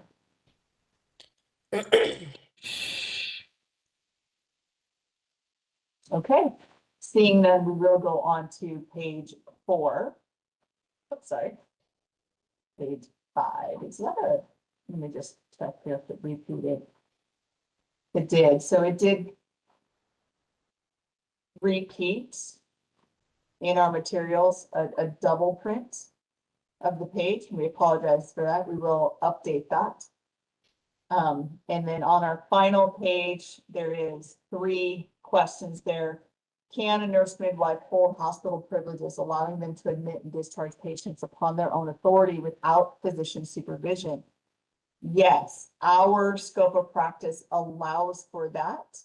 However, it is with the discretion of the hospital, knowing that California Department of Public Health has the oversight of healthcare facilities, and those are not within the jurisdiction of the BRN. So we say that it is completely within the scope of practice of the midwife to do that. However, the hospitals themselves must allow for that to actually occur. And then, can a midwife certify disability claims? Yes, they can, with conditions that are consistent with their scope of practice. And then this one here was updated where it says, can a nurse midwife provide abortion services?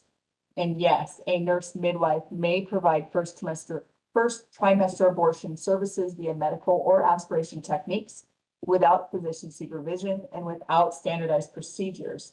It then calls out where that authority comes from, and then directly relates that to that you have to receive additional training. It is then competencied by successfully completing that training, and it is both required to be clinical and didactic. There is specific requirements outlined in Business Professions 2725.4, subdivisions B 1 through 5. And due to that, it does pull it out of that first section A that can be done without the mutually agreed upon signed with the physician. And so with that, we do specify that due to the requirement for additional clinical competency and training, this practice would fall under Business Professions 2746.5. And although this doesn't require the use of standardized procedures, it does require the use of the policies and protocols that are mutually agreed upon with the physician and surgeon that delineate the parameters for consultation, collaboration, referral, and transfer of patient care, and that are signed by both the certified nurse midwife and the physician and surgeon. And then as a call out, all abortion services by a nurse midwife are subject to the Reproductive Privacy Act, and that is listed as well. And so I will pause at this moment to ask if there's any questions, comments, or clarifications on this final page of the FAQs.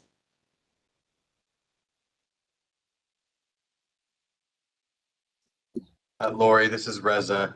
Yes. Apart from this final page, I'm noticing what appears to have happened. You noticed that page 4 in our materials We're that are posted online is duplicated. It looks like page 3 was omitted.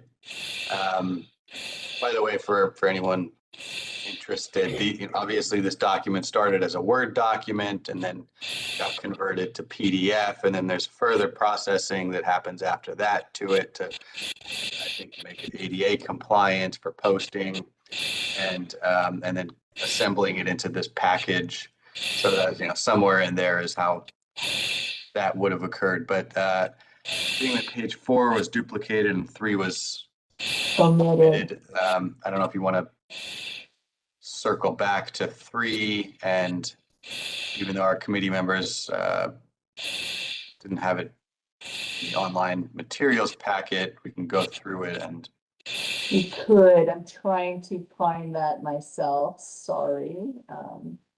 I think at the top of 3 is, it might look different on my end, but I'm looking at the Word doc. Macaulay, if you are listening in the hearing room and you're able to forward what you sent for posting, so I don't believe I was on that final materials posting email. She's sending it now. It should be coming through in my email box. Just for further information, while Macaulay is doing that and Lori's working on getting that additional page up. The FAQ, just by way of, everybody's background, and some of our committee members might have heard this before, but in case anyone's listening that's not, an FAQ is kind of somewhat of a sensitive thing to go through and be meticulous about, from a legal standpoint anyways, from multiple standpoints. The information, of course, is what we're trying to get out there in a way that's helpful and digestible and kind of convenient for any stakeholders that might want to use this thing. But our limitations on doing an FAQ are that we can't interpret what our law is. So we have our statutes, we have our regulations, which specify, the actual law. We can't take that and then spin that into some interpretation and answer a frequently asked question with the BRN's own interpretation of the law. Because if we were to do that, our interpretation would be considered a regulation that has to go through the formal rulemaking process. So all of that is just to say that the content in here, the answers to these questions are very much directly coming straight out of the statutory language. So, and it almost, if you were to look at the FAQ and compare it to the statute, it almost goes in more or less the same order. So as we're looking at this page 3 that was not in the materials, I just wanted to get that out there that that was kind of at least my lens looking at this thing, that it all be able to be tied to our actual authority and that we're not taking extra steps to interpret that in a way that we would not really be within our authority to do. So with that, I see it looks like we've got that missing page up. So we do unless there's any have the questions, missing Lori. page up, and Macaulay has sent it to our IT to have this page updated and corrected on the web. The great thing is the top 3 questions about childbirth with vacuum or forceps, and anything specific to the documentation on patient care and emergency situations is unchanged from the prior FAQs, is my understanding. So can a nurse midwife assist childbirth with vacuum or forceps or perform an external cephalic version? States no. Does the law require anything specific in terms of documentation of patient care? And yes, they are required to document all consultation referrals and transfers in the patient's record. What is the requirement for nurse midwives in emergency situations? And that is to refer all emergencies to a physician and surgeon immediately. However, they may still provide emergency care until the assistance of a physician is obtained. And then the 2 areas that did receive some updates, just for clarification, is our nurse midwives required a physician supervision for furnishing medications, and that is no. It removed the supervision requirement. It removed the 4-to-1 supervision ratio, and they may furnish all other drugs and devices incidental to their scope of practice. However, when you do go to furnishing Schedule 2 or Schedule 3, you are required to have the signed, mutually agreed upon protocols with a physician. And so that is something that does need to be specified out.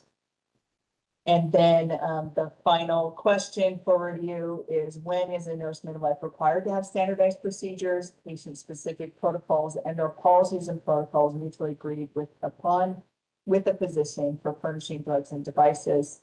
And the response is that standardized procedures are no longer required.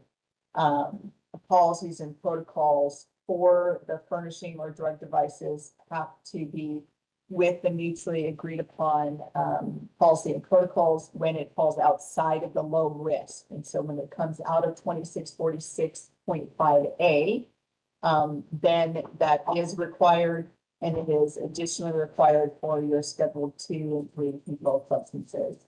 So at this point, any questions or comments on this page that was omitted? We do apologize. We are correcting it. And I could pause as well if you want to take a few more minutes to review it if you have any concerns.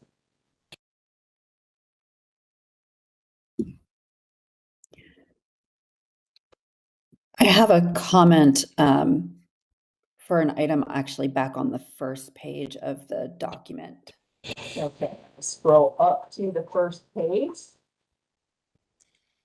And here you go. Thank you. So for the section, the first section titled, "What is the nurse midwives and independent scope of practice in California?"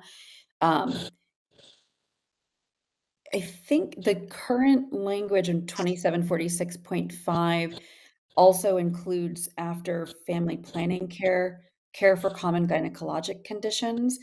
It's true that later in the document, you do address the question about gynecologic care, but it seems like it would be most clear if the language here copied exactly what was in statute in terms of scope of practice.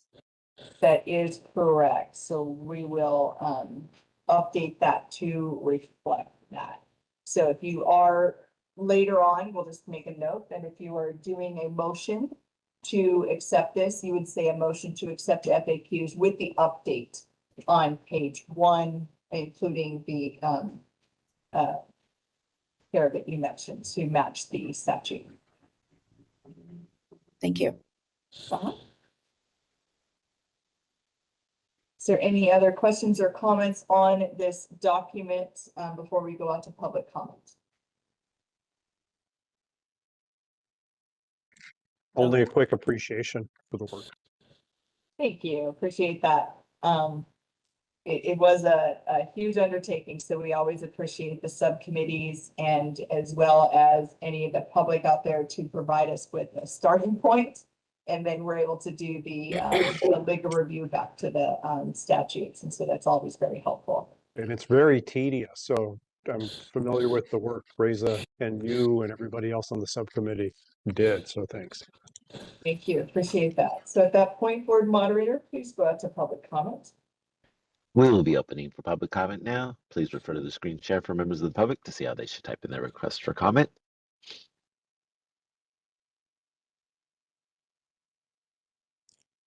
I've activated the question and answer feature. Members of the public can indicate they would like to make a comment by typing into the question box, "I would like to make a comment." Please remember you will have 2 minutes to make your comments. I will not give a reminder as time approaches. I do not want to interrupt you nor cause you to lose your train of thought. I will mute your microphone and inform you that your time has expired, and we'll move on to the next member of the public. I'll pause for a moment for members of the public to type in, "I would like to make a comment." Holly Smith would like to make a comment. 1 second, please.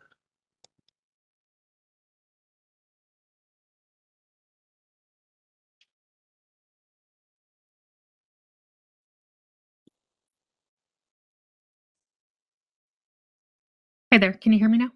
Yes, ma'am, go ahead. Great. Let me just see there. I have a couple of comments. The first is on page, sorry, scrolling up here. It would be page 4, and it's the can I directly procure drugs and devices? We need to add to that and dispense drugs pursuant to section 4170. So that was added with SB 667.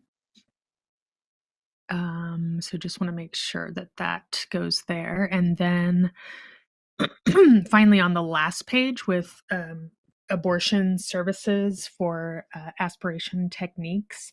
I would argue that the last paragraph there that says due to the requirement for additional clinical competency and training, this practice would fall under the need for mutually agreed upon policies and protocols. Number one, I think that is an interpretation, correct? Because it's not necessarily in any of the statutory language. And in my opinion, the statutory language leans towards this being pursuant to core competencies by the ACNM. It also pursuant to family planning. The AAFP includes abortion services and family planning, number one. Number two, the American College of Nurse Midwives also notes that referral would occur as indicated. And in my opinion, referral here would be after the first trimester. And yeah, just furthermore, it seems like, and also the core competencies include management of spontaneous abortion, which would be no different than a termination or abortion procedure as we're noting here. So I would say that this would be an interpretation and it doesn't consider core competencies as well as the family planning language and other language in the first part of our statute. So I'll provide some additional clarification on that. When the statute references the A, so of 2746, go back, excuse me, 2746.5A, that is licensure requirements as well. So with that information that is covered, that is the minimum amount for licensing requirements. The abortive training is after that, and in addition to those licensing requirements. And so it is not considered within the state of California that those are one and the same. If it was considered to be completely encompassed within the core competencies, the state of California would not require additional training and competency with the clinical and didactic to allow that to continue. So only because of that additional training and education requirement does it fall outside of the 2746.5A. And because then at that point it falls out of 2746.5A, it does then fall to the secondary subdivision, which is B, which does require the mutually agreed upon items. If there was to be a legislative fix to address that, it would have to be up in that language of 2746.5A, and it would include in that, it would specifically have to call out the abortive practice as well. There is a difference between spontaneous abortion and a therapeutic abortion. And because we are held to that, we do have to continue with just the requirement of the agreed upon procedures. It does not require standardized procedure. It does not require physician supervision. It does require the mutually agreed upon policy and procedures simply because it requires additional training and competency as defined in our law. It falls outside of those core competencies. So if it was within those core competencies and our law didn't require additional competencies, then it would be under A. So hopefully I'm able to give you that. It's just a correction that would need to be done with the legislative process. I think that is an interpretation there because many programs are doing that, are teaching that, and there's really no connection between what California requires and whether or not that is in a training program. California requires a lot for advanced practice nurses and for midwives. That is not necessarily, for example, Schedule II training. We have that in pharmacology as well. California requires that for whatever reason.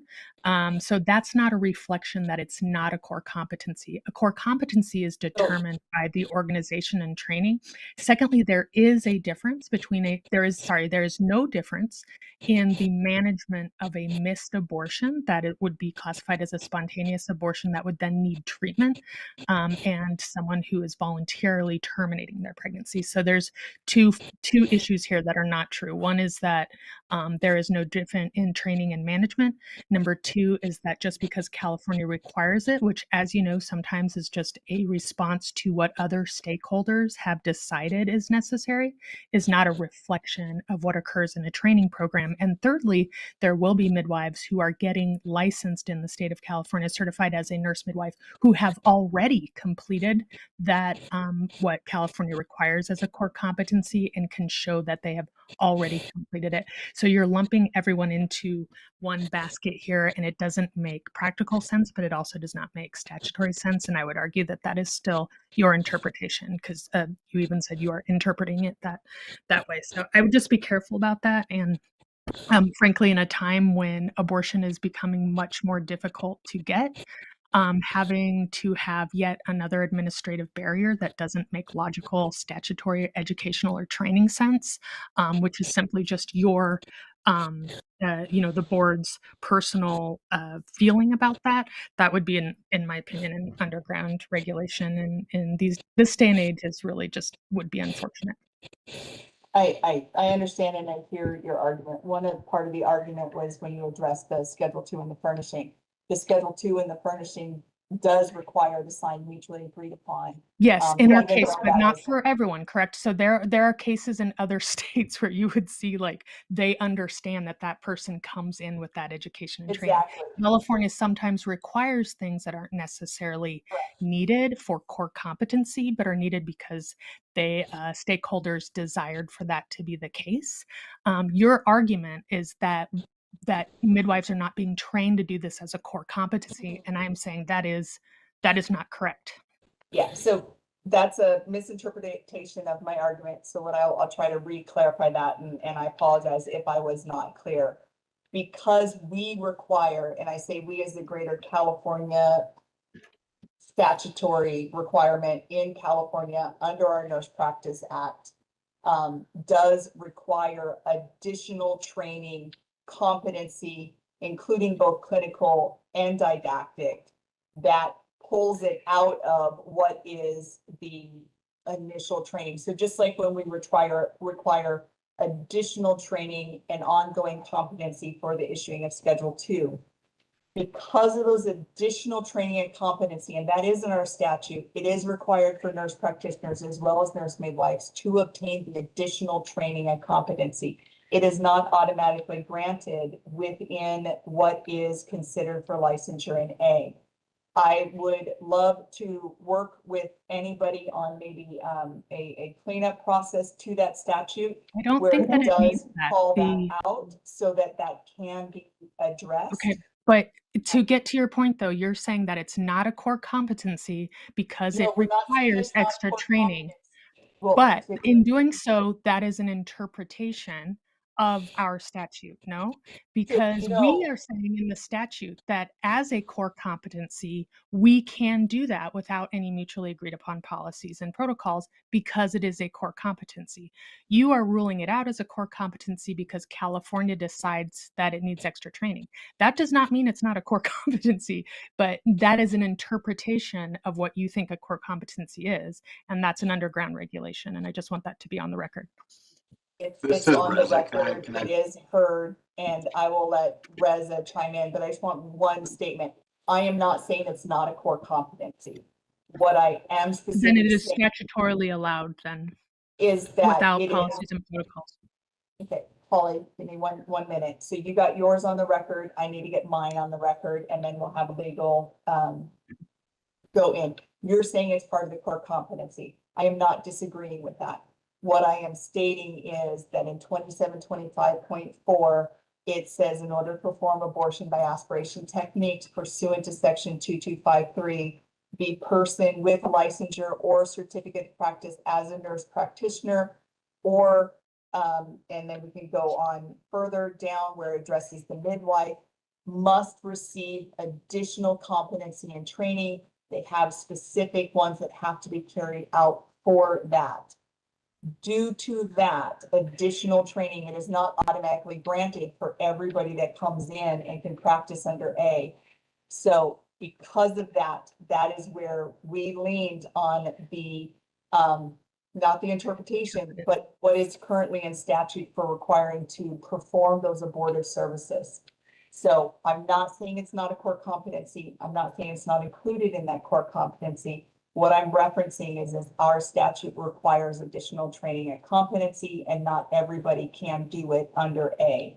So because of that, it does. I believe that is a bias though, because you in the statute clearly says we can serve pregnant patients, okay, who have pregnant conditions that are within our scope. Abortion would be one of them, and it's care across the lifespan. The AAFP agrees with that. ACOG agrees with that. It's not a separate thing that has its own. It is not its own thing. It falls within pregnancy. It falls within GYN care. It falls within family planning. In fact, it falls agree into with so all of many that, of those Holly. things as. But if you agree with it, then Loretta, and we are saying that those things fall within our scope as defined by the core competencies of the American College of Nurse Midwives, to pull out this one thing as not within the core competencies simply because other stakeholders decided that there needed to be extra training, does not necessarily, in my opinion, meet muster for having to have a policy and protocol. That's an interpretation. I want to hear Reza's follow up for why it isn't an interpretation, if you can tell me that. Yeah. It's abortion exceptionalism. Thank you. Appreciate that. This is Reza. First of all, thank you for the comment. I think this is something that is probably not going to be resolved on the spot, at least in the way that the commenter kind of wants it to go. It is something I would absolutely be willing to take a closer look at, if you don't mind, and drill down a little bit more on it offline. In the meantime, a couple things I just wanted to briefly say. Ms. Smith is keying in on this notion of it being an interpretation. First of all, what the comment is asserting is, I think, to me, more of an interpretation than the alternative. It's not plainly stated explicitly in the statute, so you have to take additional steps to get to where the comment is trying to get us. Yeah, you have to interpret it. Correct. Yeah, that's what I'm saying. You're interpreting it your way. The other thing I wanted to mention regarding interpretation, this is just a general point. I'm not, making a statement as to this particular point, but as I said earlier, we are limited to what our statutes and our regulations say. We can't go beyond that and take an interpretation that is truly, some creative aspect of it. However, we are allowed to apply the statutes and regulations in the way that we feel it's plainly stated. So if the board considers that the only tenable interpretation of what is stated in statute is what Loretta has said, then that's the board's position. The only tenable interpretation is something that we can enforce, because now that may be subject to debate if you're looking at the statutory language and you think based on that there are clearly alternatives. The other thing I just wanted to point to, Loretta has been citing Business Professions Code 2725.4, and that's the section that outlines the parameters for nurse midwives as well as nurse practitioners to perform abortion by aspiration techniques. Over in the general nurse midwife scope of practice section, that's section 2746.5, our commenter is stating that within the description of prenatal, intrapartum, postpartum, interconception, family planning care, that abortion by aspiration is inherently kind of embedded in that phrase. We meanwhile have a much more specific statute that pertains to abortion by aspiration. So on that ground alone, because it's more specific, it's probably going to prevail if it's at all in contrast with anything else in our statutes. And then it, more importantly, it starts out explicitly stating, notwithstanding any other provision of this chapter, the following shall apply. So 2725.4, which Loretta was referring to, is not only far more specific to abortion by aspiration and what's required, but it's also starts out with the phrase notwithstanding any other provision of this chapter. So if that is completely in harmony with the presumption that 2746.5 encompasses abortion by aspiration, then there's no incongruity. I don't think that's the case. 2725.4, as Loretta has said, requires that additional clinical competency. So I don't think we're arguing about the additional clinical competency. You're right. It says notwithstanding any other law. That means midwives can do it, but also need the additional clinical competency. What we are arguing here is whether that now means or is interpreted as falling under needing mutually agreed upon policies and protocols with a physician. That is the difference, okay? The competency, I do not disagree with. Yes, California says we need additional clinical competency training. Okay, we will do that. I also believe that it is part of the core competencies with the ACNM. Nonetheless, the issue here is not that, Reza. The issue is whether it now needs an additional administrative step, which is policies and protocols mutually signed with a physician, which is going to restrict access. So that is the issue. None of the statutes you have noted just now mean essentially and for sure that a midwife would need that mutually agreed upon policy and protocol. So I don't think that would prevail, because that's the interpretation that you're getting at that many people could disagree with. You are making a logical connection, which I do not think is logical, but you are making what you believe to be a logical connection between that increased training and competency, which proves competency, by the way, according to California, but now you're adding an extra step on top of that. So now a physician needs to sign off on that you can and should be able to do that. That's the problem, and that's where the interpretation is happening, and that's the underground regulation. So I would really hope you guys think through this, because this is the abortion exceptionalism that gets to the root of why it's not available for some folks. That's all. can I ask you for your clarification?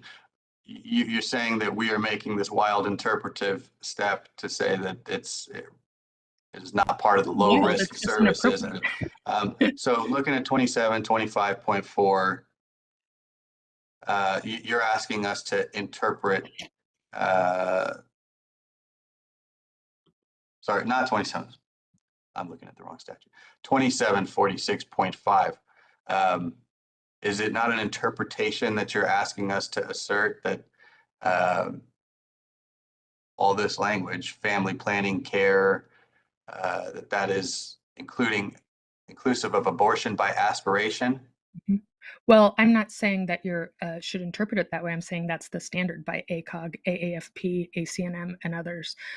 All of that falls. You could put it under family planning. You could put it under pregnancy care. You can put it under interconception care. Like, there's lots of ways it can be placed in this scope of practice, and that fall under the core competencies for nurse midwives. So I'm not asking you to do anything more wild than what you're saying. I'm saying go look at what ACOG says about what abortion is. Every single a professional society is asking that we do not create abortion exceptionalism. And furthermore, it is not different than the treatment we provide for someone with a first trimester missed abortion, meaning the products of conception are still in the uterus, and under any other rule and under the reading of our statute here, we would be able to provide care for that. And so I just don't see how it's different. And I'm just referring to what the other physician professional organizations say. Well, For one thing, It's if not gonna nothing help. else, it's different because we have a specific section. Yeah. that- Yes, you have a That's- specific section for competency, not for meaning that you need a policies and protocols with a physician. That's where your interpretation is happening. That's where you're deciding that based on that extra competency and training. And sometimes for clarification, we'll either have to address it in a regulation. If that is needed, we would have to specifically call it out in a regulation and see if that would be something that would even be supported through Office of Administrative Law's interpretation of the statute. In that as well, it could be a fix that would need to be done legislatively. That legislative fix would be to include, after that training and competency is done, it would be included up in A. Absent of that right now, we are with this conundrum that we do have a separate statute that addresses this separate from what is underneath A. And so what is Yes, it is specifically, I understand that what you guys have in training and all that kind of stuff is very clear. The only thing that we have is that we have an additional statute we have to take into consideration. So absent of what I believe, and my belief is with you, Holly, it is part of the core competencies. Again, and we can pull it up in the documentation. People do see it as that. Yes, you are able to handle a missed AB or a spontaneous abortion that happens in the first trimester. I agree with all of that. The one thing that we have to take into consideration is our California law. Our California law has a specific requirement for the therapeutic abortion. We will take this offline. We'll take that into consideration. Wes will run it up his chain. We'll see if there's any possible way for a different interpretation that we can do legally with the way that our Nurse Practice Act is written. If there is, we can address that. We would bring the FAQs back in front of the committee. We would let you know that the changes that occurred, and then we'll move forward. However, absent that, we are left with what is right here on the table. If you would like us to not include anything on abortion in that last one on these FAQs, if they are approved by the committee until that is clarified, I'm happy to do that. We can just strike that. And then we will provide that once we get further legal opinion on that.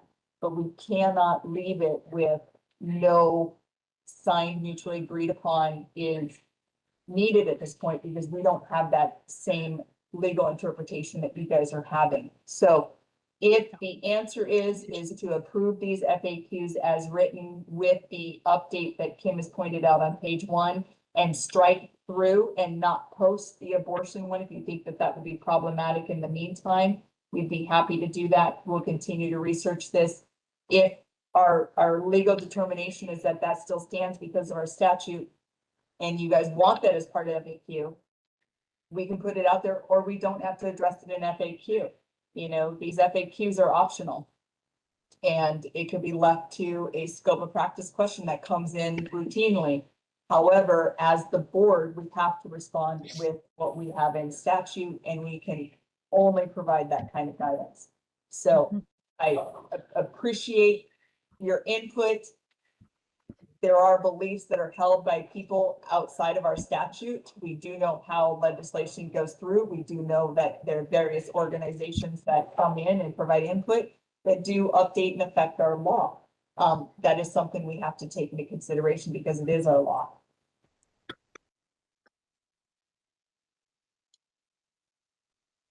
Okay, board moderator, and there are more public comments? No, we have no other public requests for comments on the WebEx, nor do we have a physical representation in a period HQ. And so then to the committee, we do have FAQs here for approval. In your motion to accept these FAQs, you can call out to accept them with the corrections that Kim has put forward on page 1.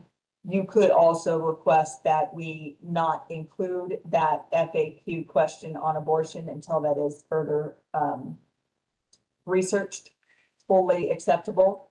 Or you can not accept them as they're written today, and the old FAQs continue to remain on our website until it is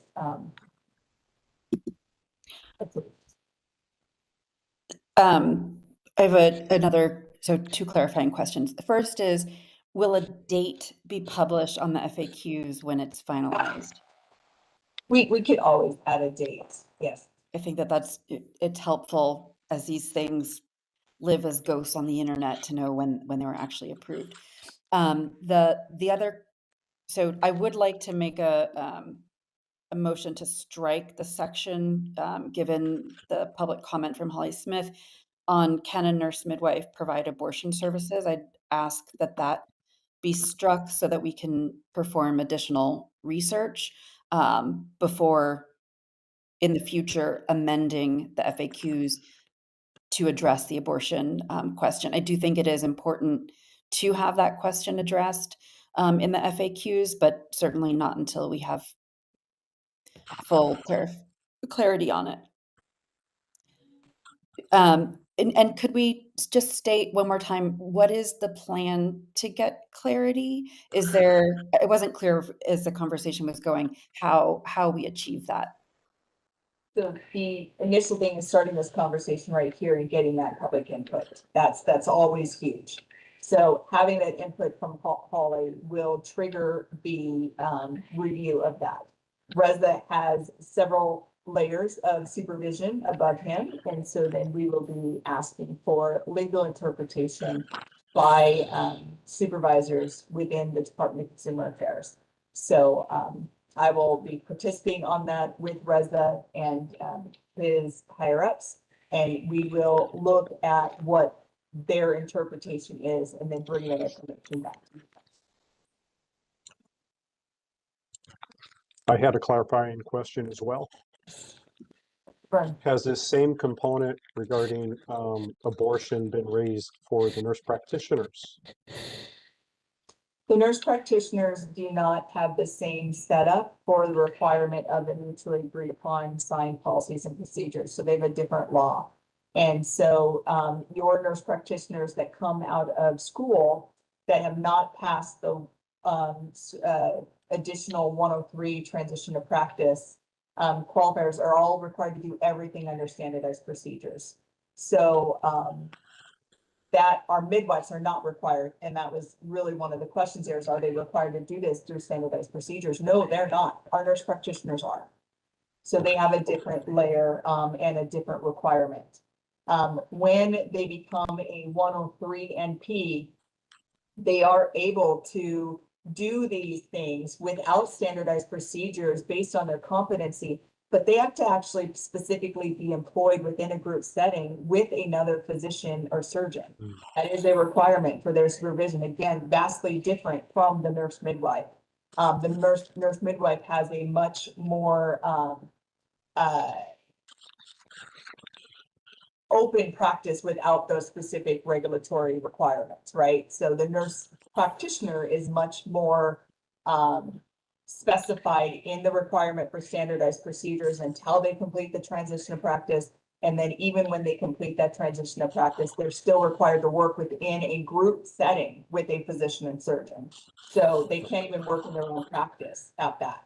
Only when they're able to go to a 104 NP, that 104 NP happens after they've completed 3 years of transition to practice, after they've completed 3 years of working within a group setting with at least one physician or surgeon, are they able to go out into an independent practice again, vastly different than the midwife that can go into an independent practice at licensure.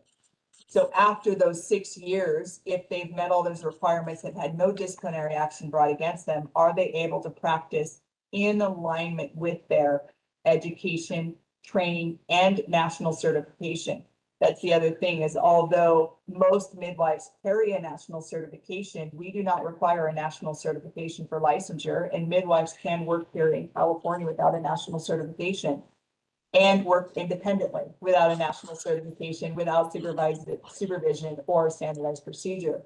Our nurse practitioner, in order to work independently, must complete 6 years of additional practice, 3 transition to practice, 3 within a group setting with a physician and surgeon, not within their own practice, and then must have a national certification in order to practice independently. So a nurse practitioner has much more stringent requirements than the nurse midwife in this. And so when you ask for that correlation, that is a huge difference. All right, thank you for that context. I was not aware.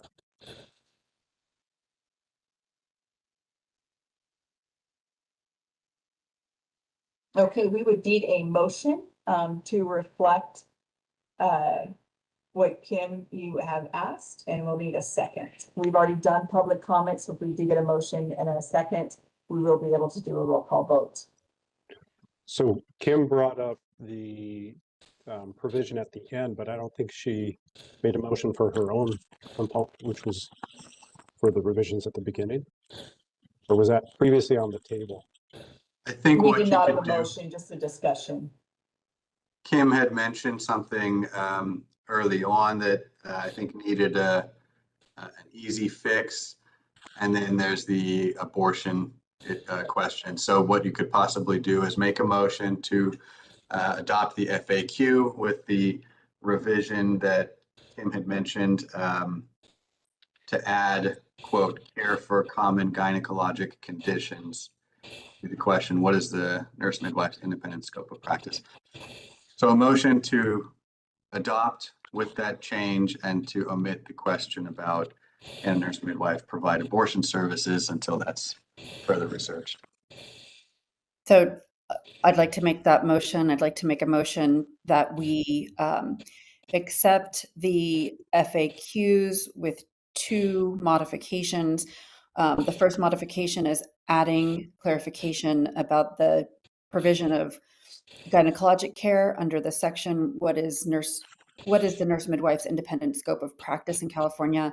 The second modification is to strike the section at the end of the document titled, can a nurse midwife provide abortion services, so that the response to that question can be presented and updated in a future meeting. I second. Thank you, Dr. Byrne. So we'll do a roll call vote. Kim, Aye. Dr. Byrne, All right. Lilith,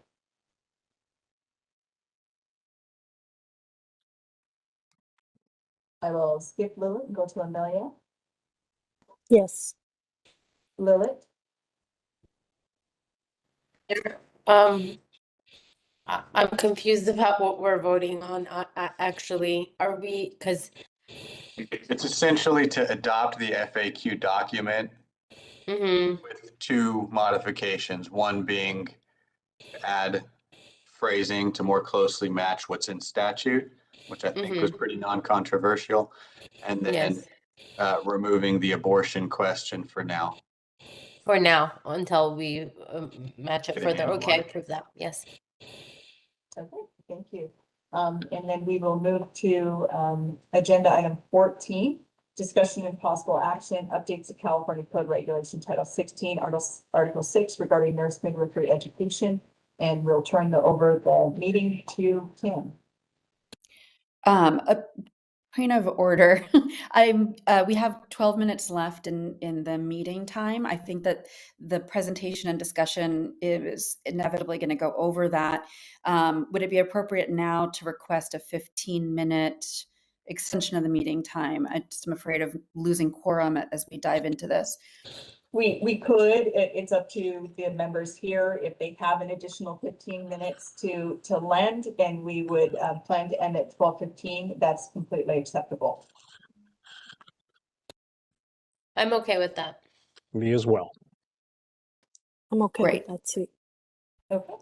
Fantastic. Great. Well, thank you. Thank you all for extending the time. And I will move speedily through this presentation. I'm going to share screen again.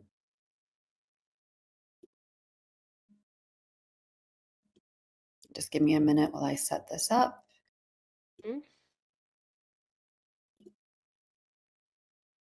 Okay. So good morning again to my fellow committee members, BRN staff, and members of the public. Again, my name is Kim Doe, and I'm presenting now as a member of the NMAC Subcommittee on Education. Today, I will be presenting background information on regulations related to nurse midwifery education. And the purpose of this presentation is to provide members of the committee and members of the public with necessary context as we weigh the need to update these regulations related to standards for nurse midwifery education programs. The regulations I'll be referencing today are in California Code of Regulations, Title 16, Sections 1460 and 1462. Just a quick check. Are folks able to see my slides? Yes, I can. Thank you. Okay, so the statute, the state of California has set forth in statute that an applicant shall show evidence to the board that they have met the educational standards by the board or an equivalent thereof. So this is a statute that sets up the need for educational standards. Why are these educational standards necessary? What's their purpose? This allows the Board of Nursing to establish the minimum training necessary to make one eligible to practice as a nurse midwife in California. So if someone is applying to practice as a nurse midwife in California, the state will establish the minimum training that that individual has to demonstrate in order to be considered for licensing. And of course, this is all in alignment with the mission of the board, that these standards are viewed as necessary to ensure that their preparation is adequate for safe practice and protection of the public. So the regulations that are currently in place, this is 1460, it outlines, this is not the exact language of the regulation, but an explanation of what the regulation says. The regulation outlines 3 potential pathways for an individual to demonstrate that they've met board standards. So option 1 is that the applicant demonstrates that they've successfully completed an education program that meets the board's education standards. And I'll go into what those standards are in the next slide.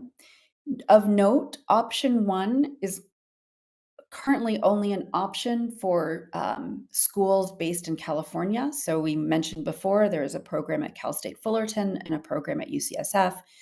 Those programs could work directly with the board, demonstrate to the board that they meet the board's educational standards, and their graduates will be eligible for licensure.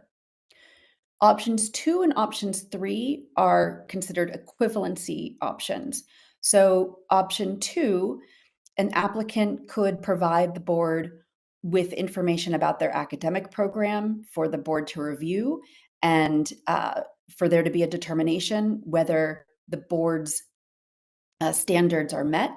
If the standards are met, that person would be eligible then to move forward. If standards are not met, the board may, for example, advise on how to remediate on the deficiencies. Of note, and I put this in red text here, back in May of 2023, the Board of Registered Nursing, the BRN, full BRN, did vote to end providing this option to applicants. But I'm including it here because it is still in our regulations and will need to be addressed.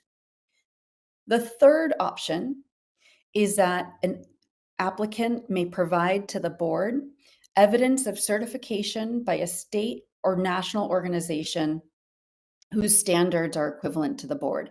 And in the case of nurse midwives, the board has determined that certification, national certification from the American Midwifery Certification Board does meet the board's standards. So what are the board standards? Those are currently outlined in 1462, and it addresses 3 arms. One, program of study. There's language addressing the need for the program to be specifically focused on preparing midwives. There needs to be a clear philosophy and program objectives. The current regulations in 1462 specify necessary elements to the curriculum.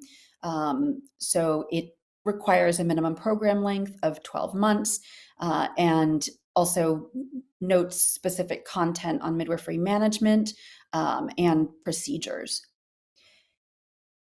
The board regulations regarding faculty, they would want the program to have at least one nurse midwife and one physician on faculty, and all faculty should demonstrate clinical recency. So you have now an overview of what the current regulations are. I created a graphic because I was very confused by all of this and want to just sort of walk through again for folks to see from an applicant's perspective, what are pathways that one might take in order to be eligible for BRN licensure as a nurse midwife in California. So an applicant could complete a program, an education program that meets those standards that are in 1462. If they are a California-based program, they might receive board approval. And that just means a recognition that the California program meets the standards, and those individuals would be eligible for licensure. It is also possible that somebody could could attend a program that's out of state, does not have board approval in advance, but upon additional review is determined to meet CCR 1462, and that person would be allowed to move forward. The third pathway is more of based on national standards.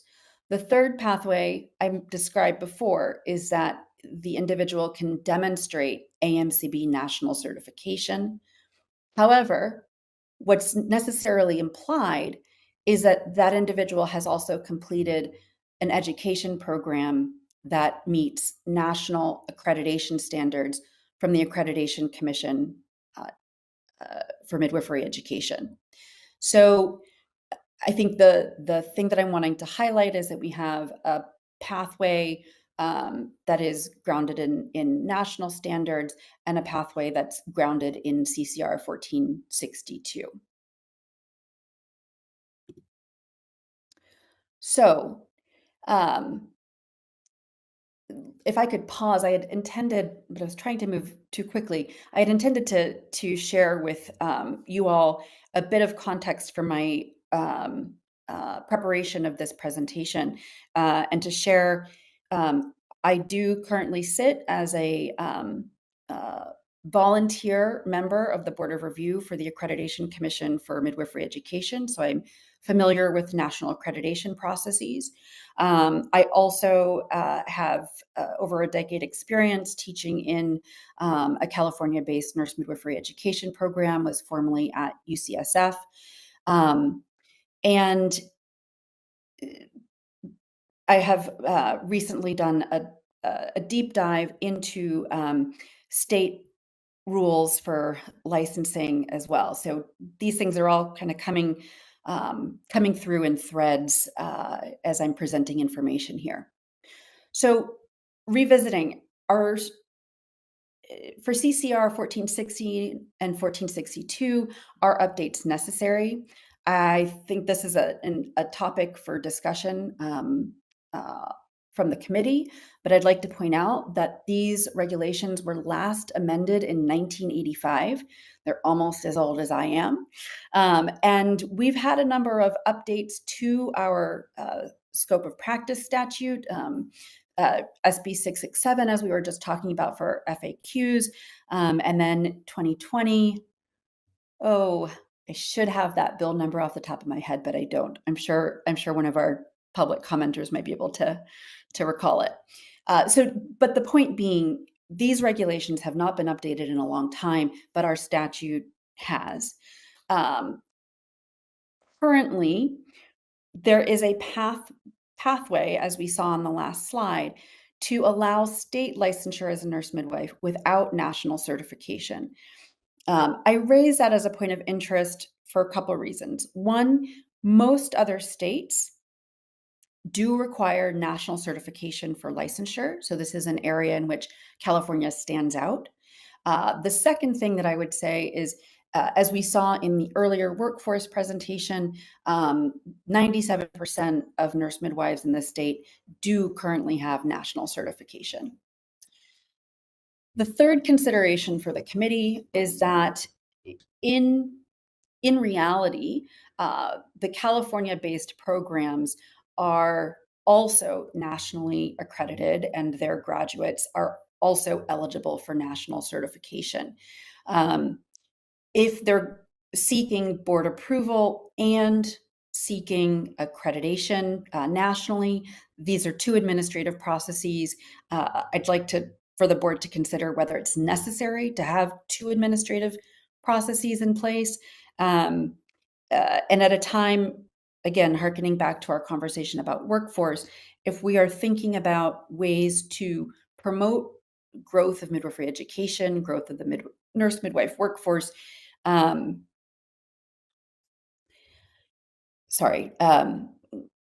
do we want to create an administrative burden both on the part of the program and on the part of the BRN? Is there a benefit to the public and public safety with this increased workload? So we still need educational standards, and the consideration we should have in mind is, what are those minimal educational standards, the minimum education standards in order to receive, in order to be eligible for licensure in California. My recommendation would be that regulation require that applicants provide evidence, such as transcripts of having completed a nationally accredited program, and nationally accredited by standards, with standards that are meeting those of the U.S. Department of Education. And two, providing proof of national certification. So evidence of having passed the national board exam, and perhaps because there may be a gap between graduation and completion of that national board exam, a temporary license might be something that we consider allowing, so that somebody may be allowed to practice as they're awaiting their national certification. And that is similar to what's in place for RNs as they're waiting for NCLEX. Why am I presenting those as the minimum educational standards? First, I'll say that the organizations in place for demonstrating the national education standards for nurse midwifery are the only accreditation and certification bodies for nurse midwifery. ACME accreditation currently includes beyond those areas that are addressed in the BRN educational standards. So again, on the previous slide, I demonstrated that the board standards looked at program structure, faculty, and curriculum. ACME accreditation addresses quality standards for organization of the program and administration, policies to support students, including admission, student well-being, notice of expectations, the need to demonstrate remediation processes, a grievance process. Similar to the BRN, the ACME accreditation process also requires that programs demonstrate that they maintain a curriculum that is consistent with the national standard. So our statute references the AC&M core competencies. ACME accreditation also references the AC&M core competencies. Additional content here in accreditation is related to demonstrating that a program has the necessary resources for education, staff, facilities, clinical sites, as well as have processes in place to assess their program quality and evaluate their outcomes. So I do believe that the ACME accreditation standard is a high standard and one that would be a good fit for holding to the California-based programs too. AMCB, again, is a sole national certification organization for nurse midwives. Their mission is to protect and serve the public by leading the certification standards in midwifery. Upon completion of an ACME accredited program, they are only then eligible to sit for the AMCB national certification exam. And as I mentioned before, this is required for practice in other states, most other states, if not all other states, and typically required for credentialing and billing. So many clinics and hospitals won't credential a nurse midwife without national certification because it is necessary for billing.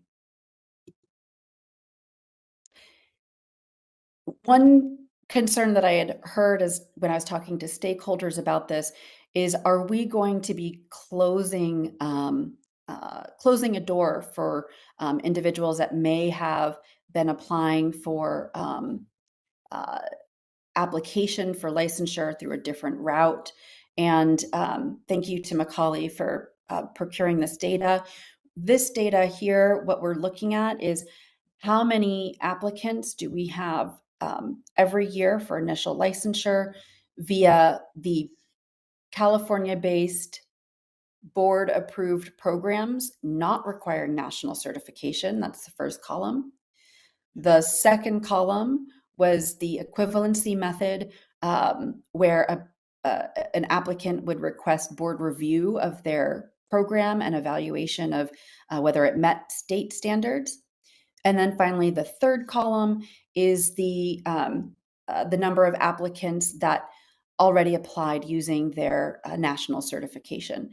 And as you can see, method one, this is probably about 1/3, and the national certification is about 2/3. So majority of applicants are already using national certification as their standard.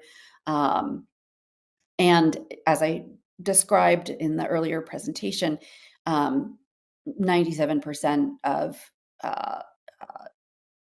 nurse midwifery licensees are estimated to have national certification already.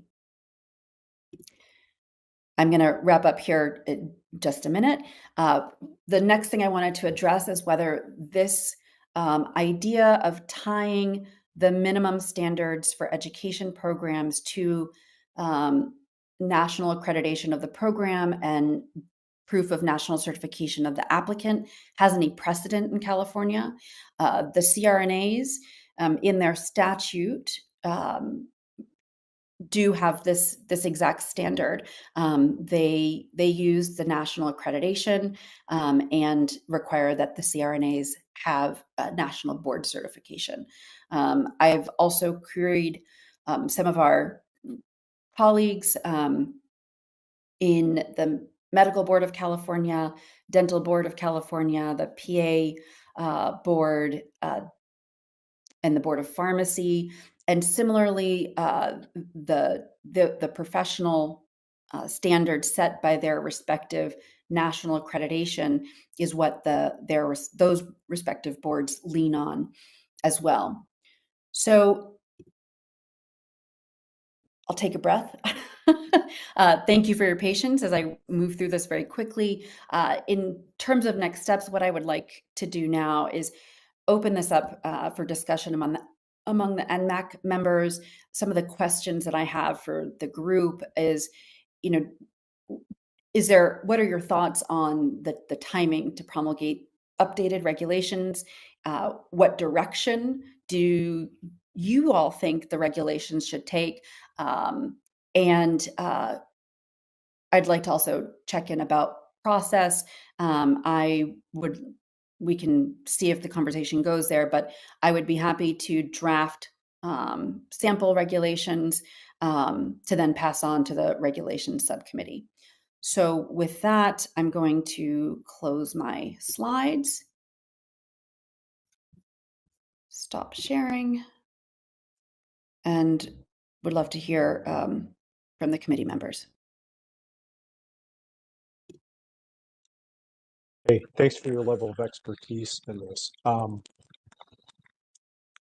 In a nutshell, are there actions, what specific actions would you like us on this advisory group to be able to do to help support this process?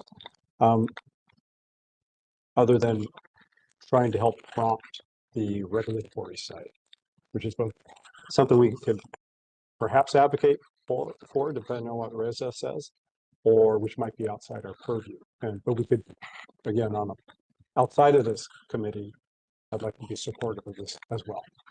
Yeah, thank you, Dr. Byrne. I think my understanding is that this committee may draft regulations that then go to the board directly. Given that we are the content experts, we could make suggestions on how to update these regulations so that they are more in line with modern standard. So the ask of this committee is, would you agree that we should move forward in proposing an update? And if that were the case, what are your thoughts about proposing that the minimum standard be that education programs maintain national accreditation, and that applicants should demonstrate that they've completed an accredited program and obtained national certification? Reza, since today is information gathering, would this be something we'd have to propose for a future meeting, or is there any prep work a subcommittee could work on prior to future meeting and agenda? So subcommittee work can happen in between, that there is no limit. And Kim has been working on this diligently up until this point. She's just at a crossroads where she really wants the feedback of the committee. Is it move forward to mirror the CRNA requirements, where it's national certification on licensure, and the board does not do a review of the academic institutions outside of requiring them to be accredited? Or do you look at, from a nurse midwife perspective, to more align with the nurse practitioners? The nurse practitioners, they do not require board certification on licensure. And the schools have a very rigorous process that they have to go through on a routine basis, and all changes to those programs are reported out to the board through various regulations. And so she's got precedence on both underneath our board, and she's really just wanting to know, is it left or right, or is there some kind of a hybrid situation that you guys can imagine?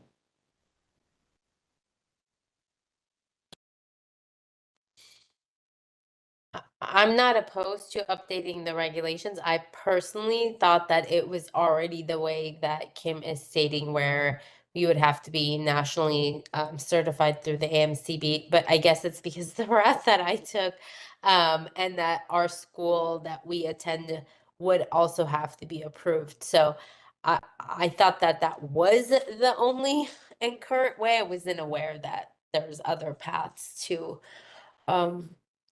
So I guess I approve that change, but I And so don't. what I would be proposing is that if others feel, as Lilith has just expressed, the next step would be that I could bring draft regulations for discussion at another NMAC meeting.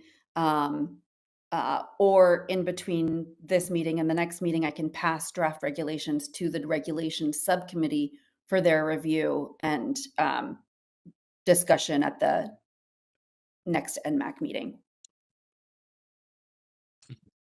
I think it's a good idea to have it reviewed, my personal opinion, and then vote on for next meeting. Just a little, yeah, excuse me. This is Reza. You can absolutely get started with, putting together regulation text and concepts and kind of mapping that out. You don't necessarily need to put a pause on that, but just a caveat, and this is just purely, kind of goes without saying, but the board ultimately would make a decision on whether it supports going in this direction and modifying the current pathways. And so preparing regulatory text now before the board has kind of weighed in. As I said, it's fine if you to get that legwork, get a jump start on it, but the board could conceivably take a different direction or do what it does. Not that I have any reason to think it would or wouldn't, or what the board's position on this would be, but just wanted to clarify. What we typically do just for process time is if this committee votes to look in that direction about requiring national certification as well as certification of the schools, we would bring that to the board. And our board would then say, we support the recommendation to do that. And then you guys could do that regulatory work. It's a long process. It's not something that's going to happen overnight. It probably won't happen in the next couple of years because of the process that this takes. And so it is good to get the conversation started today. If you guys agree that, then in my report out in the October practice committee, I will let the board know that that is something that you guys are considering, because we report out everything that happens within these advisory committees to our board.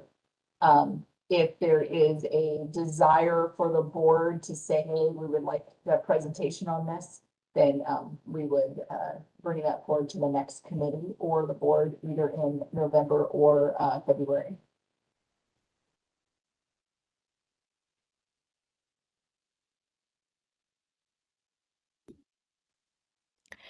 So I'd like to make a motion.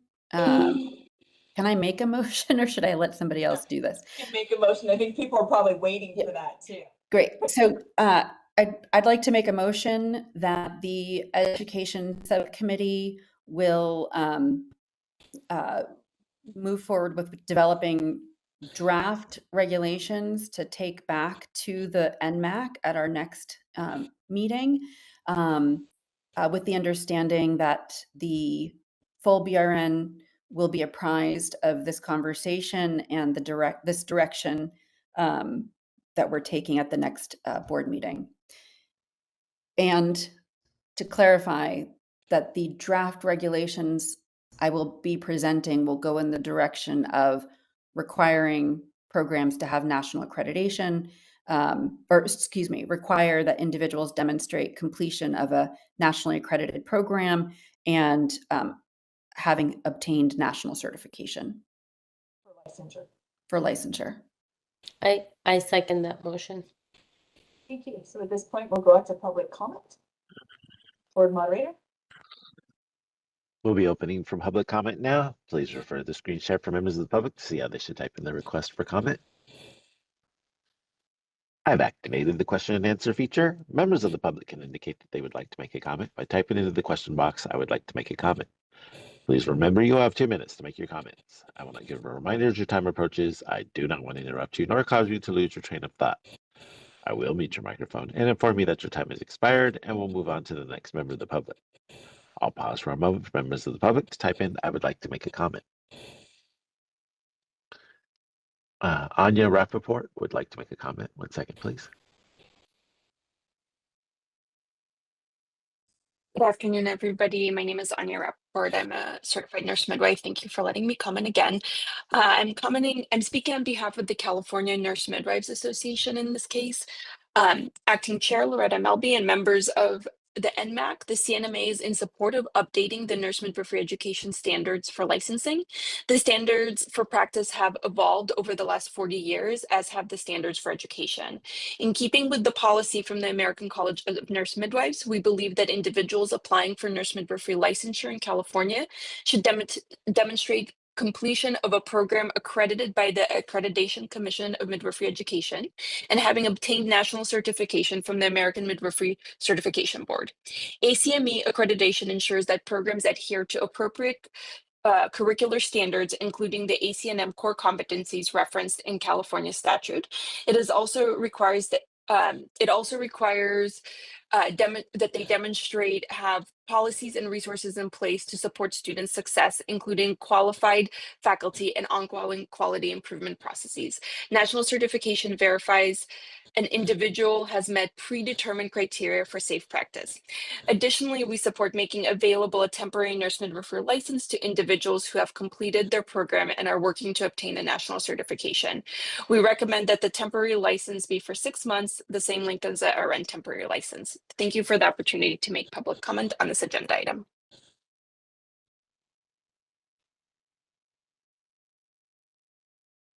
Thank you for your comment.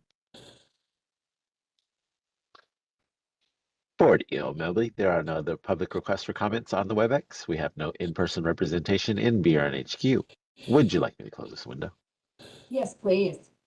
We have a vote in a second. We'll do a roll call vote, Amelia? Yes. Okay. Yes. Dr. Byrne? Yes. And Lily? Yes. Thank you. At this point, we move to agenda item 14, which is an adjournment. So thank you guys. We are adjourned at 12:21. Thank you for the additional 21 minutes of your time. We really appreciate the work that you guys do. Thank you. Thank you. Thank you all. Have a great day. Thank you. Bye Thank you, bye. everybody. Sir. Great.